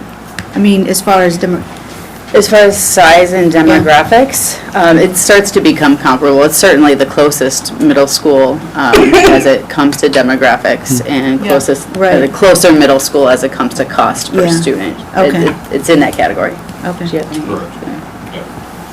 But with a larger enrollment, right, is at capacity almost every year. Yeah. Every It year, has they have a typically waiting has a list. wait Yeah, waiting Correct, list. they have a larger enrollment and larger facility space. Yes. So, thanks Kelly for just bringing us back to the charter, right? And that's why we're here. Is the policy that the board has developed around charter schools and the evaluation, and that's why we're here. So I just wanted to. I think we have established that, like, charter schools get a different level of scrutiny than other schools. I think we talk about, like, this is the most expensive school. It's like, oh, no, this is the most expensive charter school. That is not the most expensive school. So I think that there's some narratives that we have to like, what we're gonna hold and what we need to address. And I appreciate the conversation. So, Savian? Is the demographics of Badger Rock at any way comparable to Spring Harbor Middle School? And No, Badger Rock's far more diverse and has a higher population of students of color. Probably pretty significantly, actually. So there was another waiver request around the boundaries. What Badger Rock right now is just the South Ellis neighborhood? The Senate attendance area. And you don't have a bus in that area? Everyone is walking distance? Or they take the city bus or they carpool. Is there any student, just a little bit because my back starts to hurt. Is there any student that lives on the east side that goes, how many students? Yes. So when the lottery happens right now, currently, the 6th grade classroom lottery, 80% gets in through, that's out of the Senate attendant, have guaranteed space. Okay. So, so then the timing wise, students get notified, they come visit, they make a commitment. So what we're finding is that the students in the 20%, which currently make up Lincoln Midvale or other non-Senate attendance area schools, they have to wait a little longer to kind of know where they are, whether one, they're admitted to visit, to get to know the school. So then we find that we lose some families during that delay. So, and the main reason for Lincoln Midvale is the fact that we don't get a yellow bus. Right? So we're looking at schools that are in close proximity to us that can, that reduces the barriers to transportation. And then is that the same as Nuestro Mundo? Is this motto of 80-20, is it the same? No. Again, different charters, different negotiations at the time that they opened. Nuestro Mundo's Alice attendance area. So 100% first Alice attendance. Isn't it? I don't think. They have the 4 or 5 Monona Grove kids, right? Yeah. Just one question. I noticed you said the students and teachers toward the school. Is it like an interview process, or is it just see if this works for them type process? It's more of come on in and meet our staff, and this is what we offer. Kind of I talk to you through our curricular and instructional model. So it's making an informed decision. So once students accept it, they have a right to that space, that seat. So, I feel like I'm mixing flashbacks here, so forgive me, but Magnet, my memory is it eased some of the policies that, and some of the rules that they had to follow. Is that a way through some of these waivers? Because there's a fairly long list of waivers here. Does the Magnet status give any more flexibility on geography? And maybe this is a question for the administrative team. Magnet, Right Move to Magnet, primarily because they found this process to be kind of unnecessary taxing for their model. They found that they weren't asking for waivers and weren't needing them, and just felt like the Magnet model was better for them because they didn't need all the waivers. They wanted kind of more of the ability to focus their instructional model on waiver discussion at all easier. It would be the exact same process. It would go to the board. This team would give you a recommendation and you would decide whether the waiver was appropriate or not. With the exception of enrollment, right? They wouldn't have the same expectation of. The district, as a Magnet, the district office would set enrollment expectations based on capacity, of which the capacity analysis administration is 120. Right, but they wouldn't be abiding to this. They wouldn't be abide by the rubric. So the rubric, I'm going to answer your other question right now, since the rubric is developed, it's tied to the charter standards that are released at the federal level and that DPI supports and publishes on their website. That's where the board directed us to go to for guidance when we were creating the rubric. So it closely ties to that charter guidance. So if you weren't a charter, you don't have to follow the charter guidance that kind of DPI recommends. They don't require, they recommend. No. Okay. Yes? And then, so Mike, can you tell us a little bit why you do not support the attendance boundary? Our team felt a couple of things. First of all, they're currently attracting those families right now. So I think during one of our meetings, we presented exactly where all their students are coming from. And so I think it was 15 are already from that area. So to me, it wasn't that they needed to have that as an attendance area. They're currently gathering the kids. There was also some discussion that in the Memorial area, they have an option other than their home middle school of Spring Harbor. And in the West High attendance area, they have James Wright as an alternative to their home middle school. And we felt that, well, that in the La Follette area, you could open that up to Badger Rock being as an alternative to the feeder school in that area. And so that was part of our discussion. The other part was we felt that bus passes was a reasonable ask. Certainly, as we had not transported middle school kids by yellow bus until this year. So certainly if we were requested to go to yellow bus, it would be far more expensive to the board. So that's why we supported moving to the yellow bus. Also in our transition from yellow bus, there were no Dodgers serving Badger Rock. And so Dodgers? There are no Dodgers. What is a Dodger? So a Dodger is a special metro bus route that serves our middles and high schools. And if you ever get behind them, you see a W for West, it'll say W1. That's what that means? Yeah, or L1. And so our middle schools and high schools have those Dodgers. And, I worked extensively on the transition from Metro to yellow bus, so we had to convert,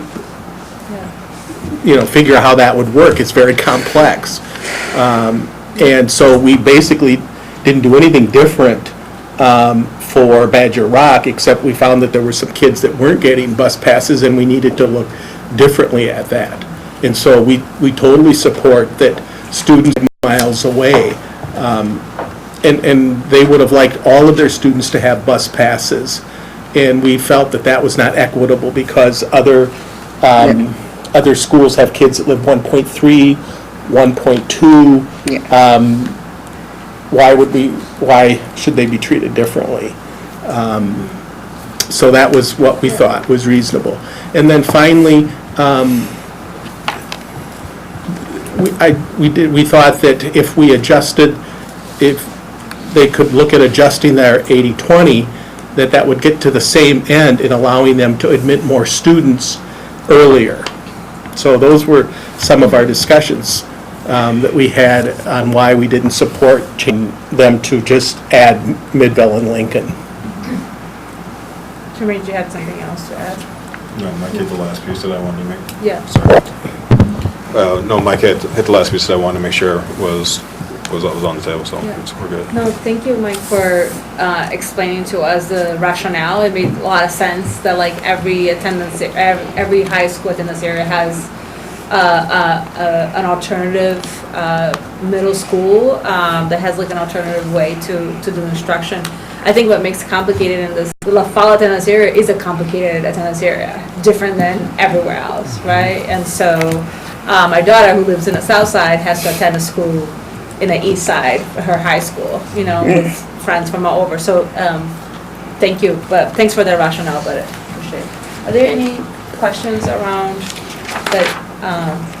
I was just wondering if there are any final words from, since there's no other questions, any final words from? So I don't know if you had any further questions on any of the other waivers. I would just address square footage, and I believe the study that Hong is talking about was in our research and development, and they looked at how space was currently used. And so one of the things I did is I looked at the amount of square feet they had, and I compared it to some of our other middle schools. And so based on square foot per student, cursory look was it wasn't out of line to be able to house 120 kids. You look at Spring Harbor, I believe Spring Harbor is significantly smaller than Badger Rock in terms of the amount of space that each student has. So you may want us to look further at that analysis in between now and then. So I guess my final... Finish, Mike, but I guess I want to make sure, right now, I think we just have a couple requests for additional information from the board between now and the next meeting, so if there is more, we should be sure to get those from you. I just know anecdotally that they use all the space, including Badger Rock, the center space. So I don't know how they were gonna fit another 25 or 6 students, but what's your comment on that? So I'm looking at instructional space because it's not okay for us, right, to have to educate students, right? They deserve a right to be educated in the classroom space, and our classroom space is set up nicely for them. Right, so I'm curious to look at that analysis, and I can provide some feedback on the analysis that we have, and that's a limited square footage, so I would invite analysis on looking at those classroom spaces. In terms of last words, it does a couple of things. One, I know Kelly pointed out that is charter school policy. Policy is written not in a vacuum, right? It's written with many influences, and the board has the right to change that policy. Charter schools are under a lot of scrutiny, right? And we chose it, we know it, we chose it. But if you see something in us that's worth investing in, and I think we've shown that we are worth investing in, the board to consider a 5-year renewal for us, but mainly for the community as a signal to say, hey, we are invested in that space, in that area. And we don't think of kind of typical geographic boundaries. We think of, we are Southside Madison, right? And we want to invest in that area that's often overlooked or misrepresented, right? So that's what we're trying to do here.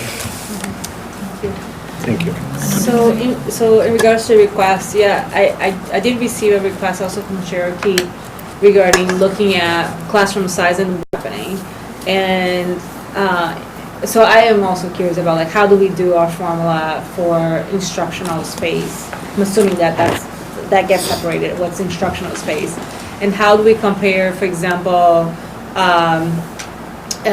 elective classes or classes that need additional materials like robotics versus a class that just needs a laptop versus a class that just need a binder, right? Like, and those are three different things, and when you're trying to use that same space for multiple instructions, so I'll be curious to hear. That piece will out. Yeah.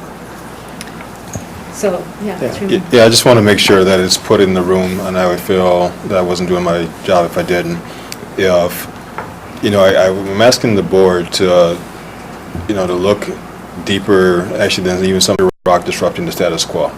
And if you look at the data and beyond the data, which is good in itself, and look at actual experiences of what students experiences, especially our students of color, and especially students that have traditionally been marginalized, there's no question about that component of it. So as we're looking at all these pieces and analyzing components, that's the question that I'm asking the board to deeply look at and answer that as you're looking at the charter renewal, because there's or just walk the halls. You'll see that disruption every day. You'll see that the status quo is ever changing. And even as a person that held high level expectations on their rubric, like, because there's expectations of going deeper, but and that will continue to go with the trend that's in place. So I just wanted that to be in this space before we walked away from the table. I think Kate had something. I just wanted to maybe reflect between now and the next discussion. Two comments. One is, I think I'm a little like confused or conflicted by this discussion. On the one hand, I kind of see us talking about a school that's one is the geography, and two is the instructional model. Like those are and that's too simplistic, but just in terms of differentiating Badger Rock from our other middle school options, the space is completely unique and the instructional model is completely unique. And if you kind of follow that path, as you were saying, kind of what's disruptive, right? Why wouldn't we want a lot more kids to have access to that? Is kind of where I land with that path, right? Where it's like, okay, this is a special space, the neighborhood is bigger, there's probably more kids that want project-based learning. And then on the other path, I kind of follow this is a school that's never broken 100 kids. It's one of our more expensive schools, charter or not. And there are some concerns around kind of climate and behavior, and just based on the administrative read. And those two views are, I would appreciate maybe some input from the administration in our next discussion around what does that mean to you, and where does this school fit in kind of the broader set of school options for MMSD. So that's a blurry question, but it's just kind of at least what I'm hearing from this for me. The second more concrete one is I am not comfortable voting for this with the current waivers as they stand. There's a fair number of pretty clear comments from the administration and just around kind of procurement policies and some of the smaller ones. And so I just wanted to at least name that and make sure that the board has an opportunity to weigh in on that, so that if there are any changes, the team can put that in. So, and they're I don't know if anyone has any opinions on them, but there's a bunch of them listed. So let's start with your first point. No, let's start with your first point, because we are supposed to be voting in 2 weeks. So I think this is the time to have that conversation. So do you want to bring up again your first comment around? I'd rather have can I just, sorry, I didn't mean to cut you off and I didn't want to be rude. I was just hoping that administration could get back to us in a weekly update with asking email on it, because I think they could go more in detail. I think it's essential that we have the information, and I think that could actually work better, but I could be wrong. So just to clarify, when you have the information, so you would get before the next, you will get a recommendation from Yes. Jane. Yes. On where she believes the board should, I'd also like any opinions on, add her opinions on waivers. yeah. I was trying to elevate the waivers conversations. I think the main ones that the districts are not necessarily supporting at this point is the attendance area and, the evaluation materials. There were some that we didn't feel were And needed. there was no need, most of them they did not need. There was no need for change. It would require. a It change to would the require proposal, the change. right, to change it. So I'm reading here, there's a few that were like the district did not support and some that there's no, that there was no. Do we want to give any guidance on those? Comfortable with all the waivers, although they stated that there was no waiver at this time on collective bargaining. I would rather it not be in there at all. I don't think that any waiver on collective bargaining or employee handbook should be in there at all, personally, if it's up to me. What is the recommendation? Jane, did you have a recommendation for us how to talk about the waivers? Because I do want us to get some clarity around them. So maybe it would be helpful, let me just interject here. Yeah. Maybe it would be helpful for us to have, it is confusing in they've come up a number of different areas in the charter renewal application. Maybe if we separate that out and provide in the next report That would be a helpful. more information, specifically what they're asking and what our response is. So for many of them, they were granted, like, I'm just thinking the top of my head, there's a board policy on pets in the classroom. We didn't see that there needed a waiver for that there currently is allowed pets in the classroom, but there's some safety for children who may be allergic. There was one about requiring, let's see here, the visit before administrative placements. Yeah. Transfer. So we can't by law require a parent to show up and deny enrollment based on that.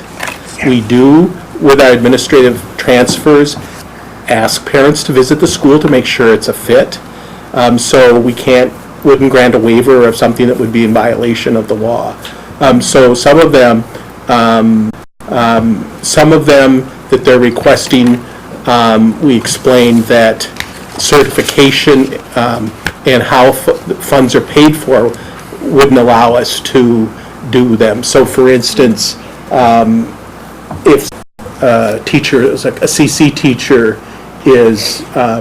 would be asked to teach something and there were not special ed students in that class, or perhaps somebody that's not licensed to teach something, we can't waive those requirements. I think that would be very helpful, but I'm not trying to step on you on that. Yeah, so Jane, did you Yeah, have I just wanted to step in and say, can you remind us of the timeline for voting that the board has and when that has to be? Well, so the legal guideline is, correct me if I'm wrong, but they have to be told within 3 months. It can be, typically, we've tried to give ample amount of time, but I think the law is, and I'll resend what the original timeline, but there is a little additional time if that would be needed. Certainly, we would want to do it in January if it was not done in December. We also know that that week of the next board meeting, you have some really heavy meetings, so you would be able to delay it if you wanted till January.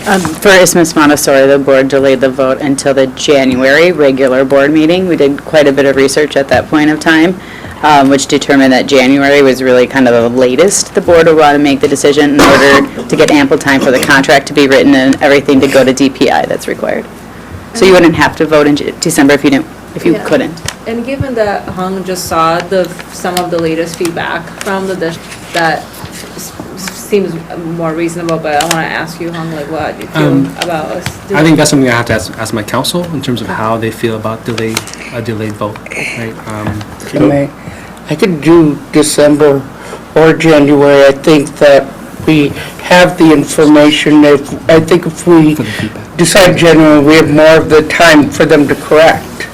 Correct, or am I wrong? If I'm wrong, then I would be perfectly fine with January. Yeah, so I think that we're hearing from a couple board members talking about their specific concerns. And I think that we haven't established what the rest of the board thinks. Absolutely. And so I think postponing based on the individual concerns of board members isn't necessary in terms of this conversation. I will say, like, I support Badger Rock. I feel like Badger Rock has done some really excellent work, and I think that the demographic of students that Badger Rock is working with is a group of students that we say over and over and over again that we care about and we're invested in, and this is an opportunity to walk our talk in a lot of ways. And so some of the comments to me tonight are slightly disappointing in terms of our ability to reconcile racial equity and investment with, I guess, a variety of technicalities that we want to be able to revisit and talk about to a greater extent. I also think that we, as a board, have the ability to create an atmosphere in which a school is really successful and in which our community is really proud of the work of our educators. And I think this is an opportunity to do that. It's an opportunity to acknowledge what is going well, where there are areas of growth and improvement. I think the size of the school for me is a little bit less of an issue than it might be for other folks, in part because I think there are students who, particularly in middle school, might thrive in a smaller environment. I think that's the exact same sentiment we have for Shabazz High School, which is not everybody's going to do great going through puberty amongst 400 of their peers, right? Like, some folks might need that to be a more intimate educational opportunity. I think providing that and providing schools that are different is part of the reason we have instrument.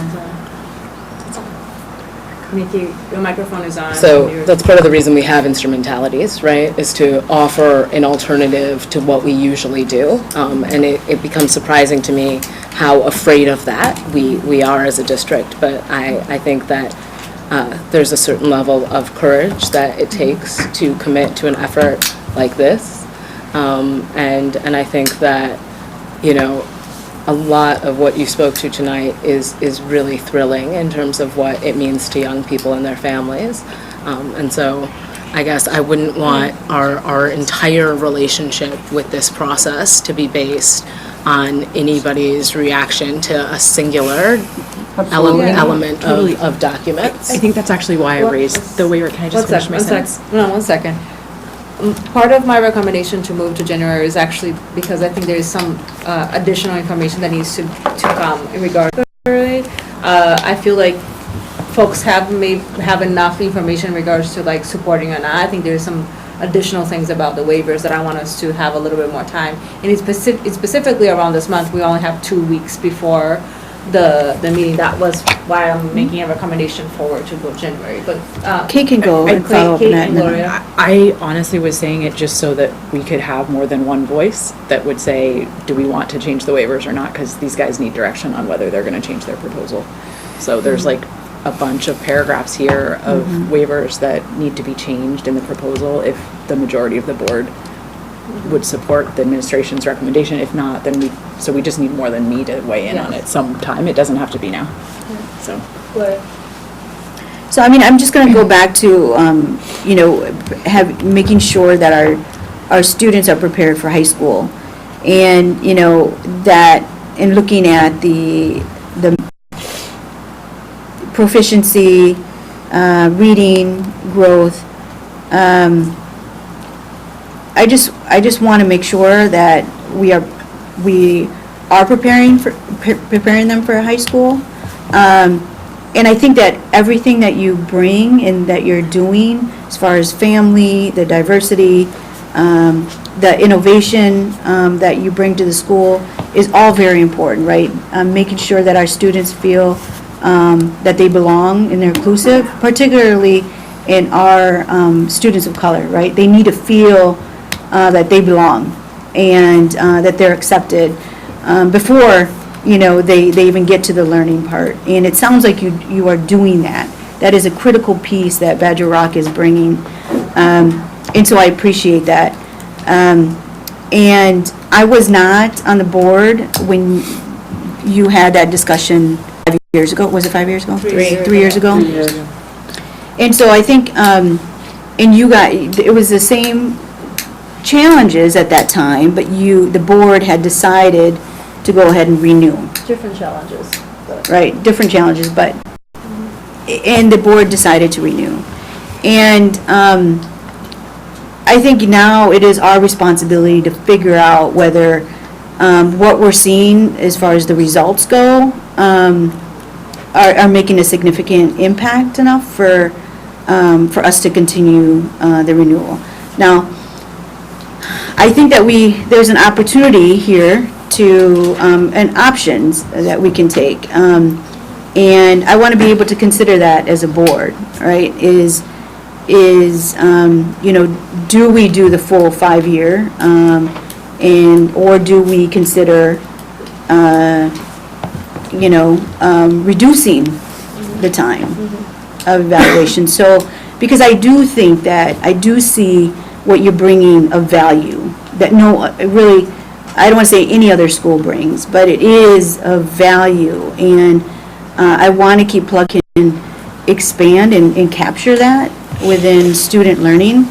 And so I just, I want us to really consider all those options. And I don't want us to say no, right? We're not going to, and yes, right? Without really making sure that we are heading in the right direction, and maybe reducing the amount of the renewal. So we have, thank you, Gloria, for priming us. So we have options around how many renewing or not. And then if we say yes, the length of time, anywhere from 1 to 5 years for a renewal. I think we also have to weigh in on some of the things that are being requested as an exemption or not, and weigh in the conversation around like what the district is recommending. Is it aligned with our sentiments or not? So that was what was. So those are the reasons I think that I was pushing us for potentially a January vote to give also. To me. You know, if I was in your place, Hung, and I'm glad I'm not, I would have liked to have a little more time to look at this, because now where the administration is, how the administration is viewing your current plan, and give you some opportunities. I think, like Tremaine said, like it is possibly this happening. It's just that you haven't elevated that to us, and so give us an opportunity for you to, like, another chance for you to retell the story of Badger Rock. In ways that potentially could meet some of the expectations or get close to meeting some of those expectations. Does it feel, can I just make that recommendation to change the date to January? Gloria makes that decision as the president for the regular board meeting. Whether you make it tonight or not is up to you, but ultimately it would be Gloria. Let's, you want to take it, To January. you know, I've been really considering that. I mean, as well as like thinking, are we ready to do this in December? And giving us some time. And I'm open to that. If the board sounds like we do, we need more information. But I really do feel that come January, we have to make a decision. Yeah. And whatever decision that is, and we have to take into account what has happened in the past, and, you know, why we're here today. And so it sounds like we can wait until January. I'm good with that. I think we need more time. So, yeah. So you're making that Yeah. decision? Okay. Do we need, is that good? Okay. Well, thank you everyone for being here for the presentation. We have a couple more items before we leave. No, Anika, hold on, you gotta vote on something. I skipped the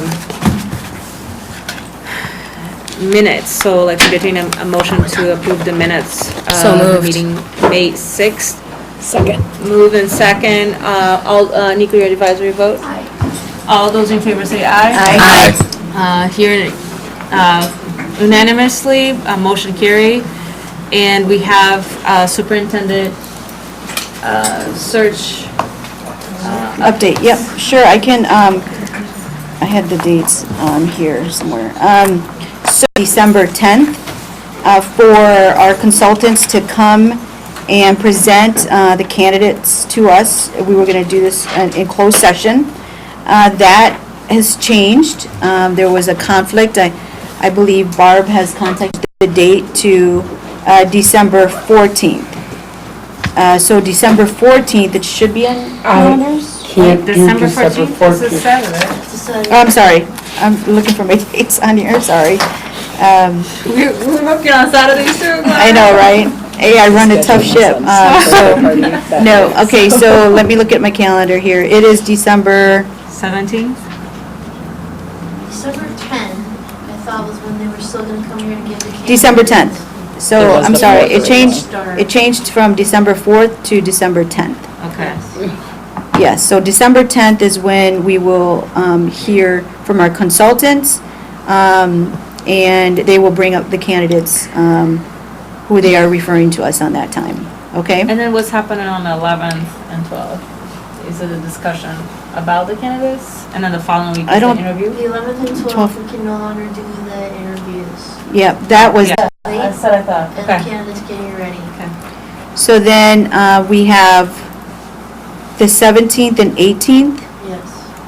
for interviews.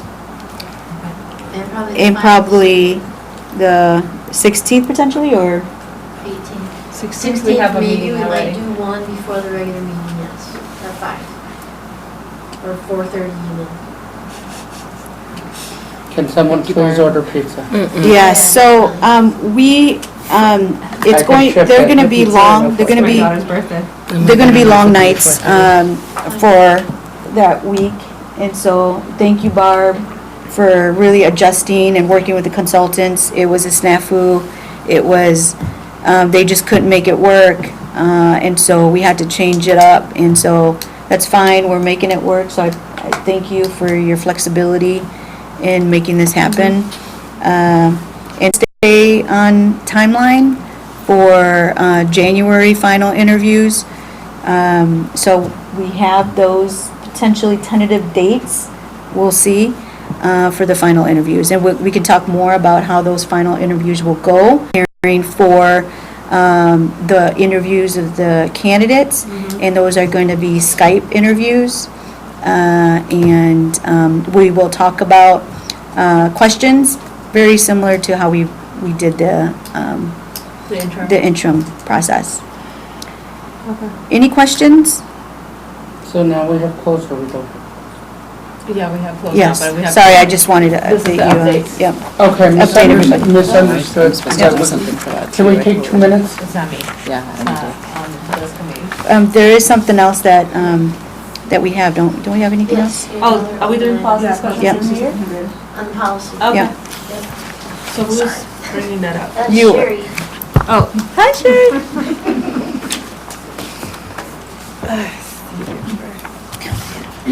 Wrote down all my questions, now I can't find, all my. No, I agree with that one. It's easy. Possible. In an effort to streamline the renaming process, the current policy is a little confusing as to which provisions actually apply to current buildings and which apply to new buildings. And so what we did was we tried to separate them out, and some of the provisions that apply for naming a new building are more clearly laid out with the changes that I gave you in red line. So currently, it wasn't clear if you needed an additional 30-day comment period for new or for new and existing buildings. And so, in thinking about it, it made more sense to have the additional 30-day period apply to new buildings, because it is a new building, it doesn't have a name. Usually if we're renaming a building, it's someone coming to us with a proposed name, and most of the time they've vetted the name throughout the community before it even makes it to the board. The other provision that I suggested changing was the provision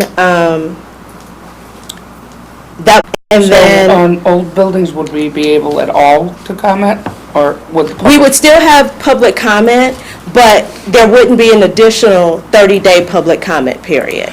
Just be one. It'll just be one. That And then makes the other provision that was not really a change, it's just I broke it out, was the 4 names. So it said that the citizen naming community had to come back to the board with a minimum of 4 names. And for new buildings, that makes sense. For existing buildings, again, usually it's people coming forward and saying, this is my idea This is for a good, name. yeah. And it's kind of difficult then to go back to them and say, okay, can you give me some more names? Yeah. I don't know how that would work. I mean, we would certainly open it up for people to bring names, but we can't force additional names if there aren't any presented. One question come from the board about prior instances where people have asked for buildings to be renamed because the current names are inappropriate. In those instances, the primary reason that the board has never moved on those is because while that suggested name was brought forward. And so, in order to move forward with that, we'd have to have a suggested name. That makes sense. Gotcha. I'm sorry, did folks know that? Did folks who said, hey, we want to change this name know that? It wasn't clear. I think the policy was just so confusing. Okay. That, yeah.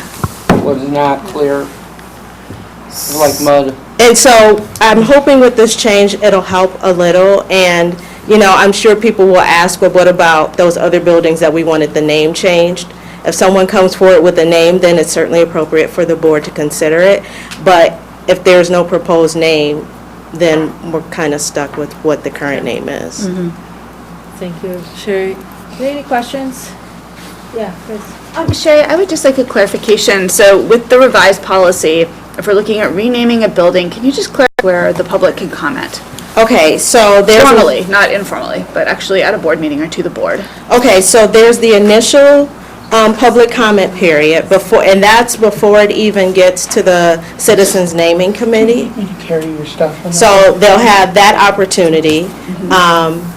Much like some of the members came today, even though it was a little confusing why they were here. But then there's a formal process. And then the other times is through the Citizens Naming Committee, because that's where if there are additional names, they'll bring it to those from the board. They will weed through the names and then present names to the board. And then there'll be another process for comment at that time. And then there'll be, depending on whether it's a new or old building, a vote or an additional 30-day comment period.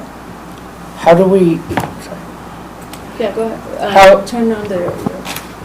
how do we avoid the debacle that was the La Follette gym floor where we voted to name it and then found out afterwards? Can we step up our background checks and that to make sure before we vote on the name that there isn't any skeletons we don't know about? Nikki, I don't know what you mean by the term background checked.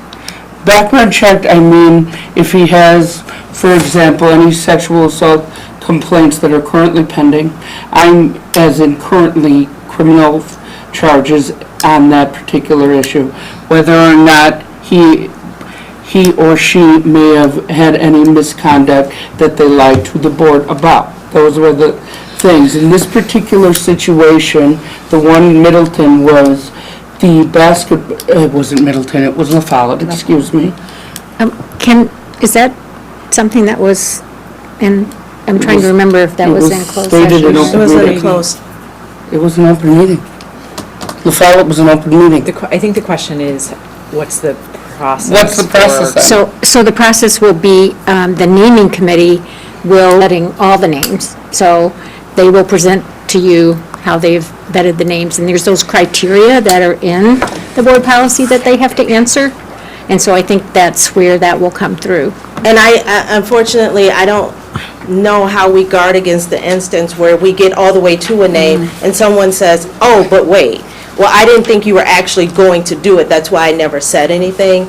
I don't know how we guard against that in any vetting process. There's no way to guarantee that there will be no. So I think there's a difference between like a criminal background check and a vetting process, and I think we should distinguish that. I think we should distinguish that in this conversation, that we're vetting for the appropriateness of having a building named after you or a space within a building named after you versus doing kind of an investigation into somebody's criminal background. Right. Yeah, Which would be relevant to vetting anyway. Right. I think one charge of the committee would to make sure that the name change aligns with district values and stuff. Correct. Yeah. We were now talking about practice, which is great.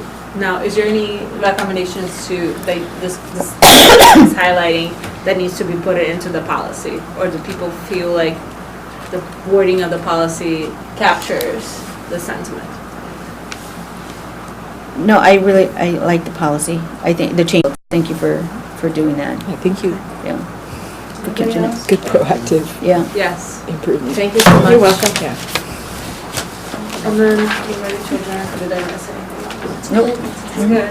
All right, motion to adjourn, December. We're gonna go in December. Correct? Unless you, It's at the regular board meeting. We actually can't. yeah, that's right. we No, can. Yeah, we have to have this comment. Yeah. Okay. Our policy says no voting, but Our we can policy. adjourn. Yes, Motion to second. adjourn, second, all those, Nico, advisory vote? Aye. All those in favor? Aye. All right, well, 5 minutes recess until the closed session.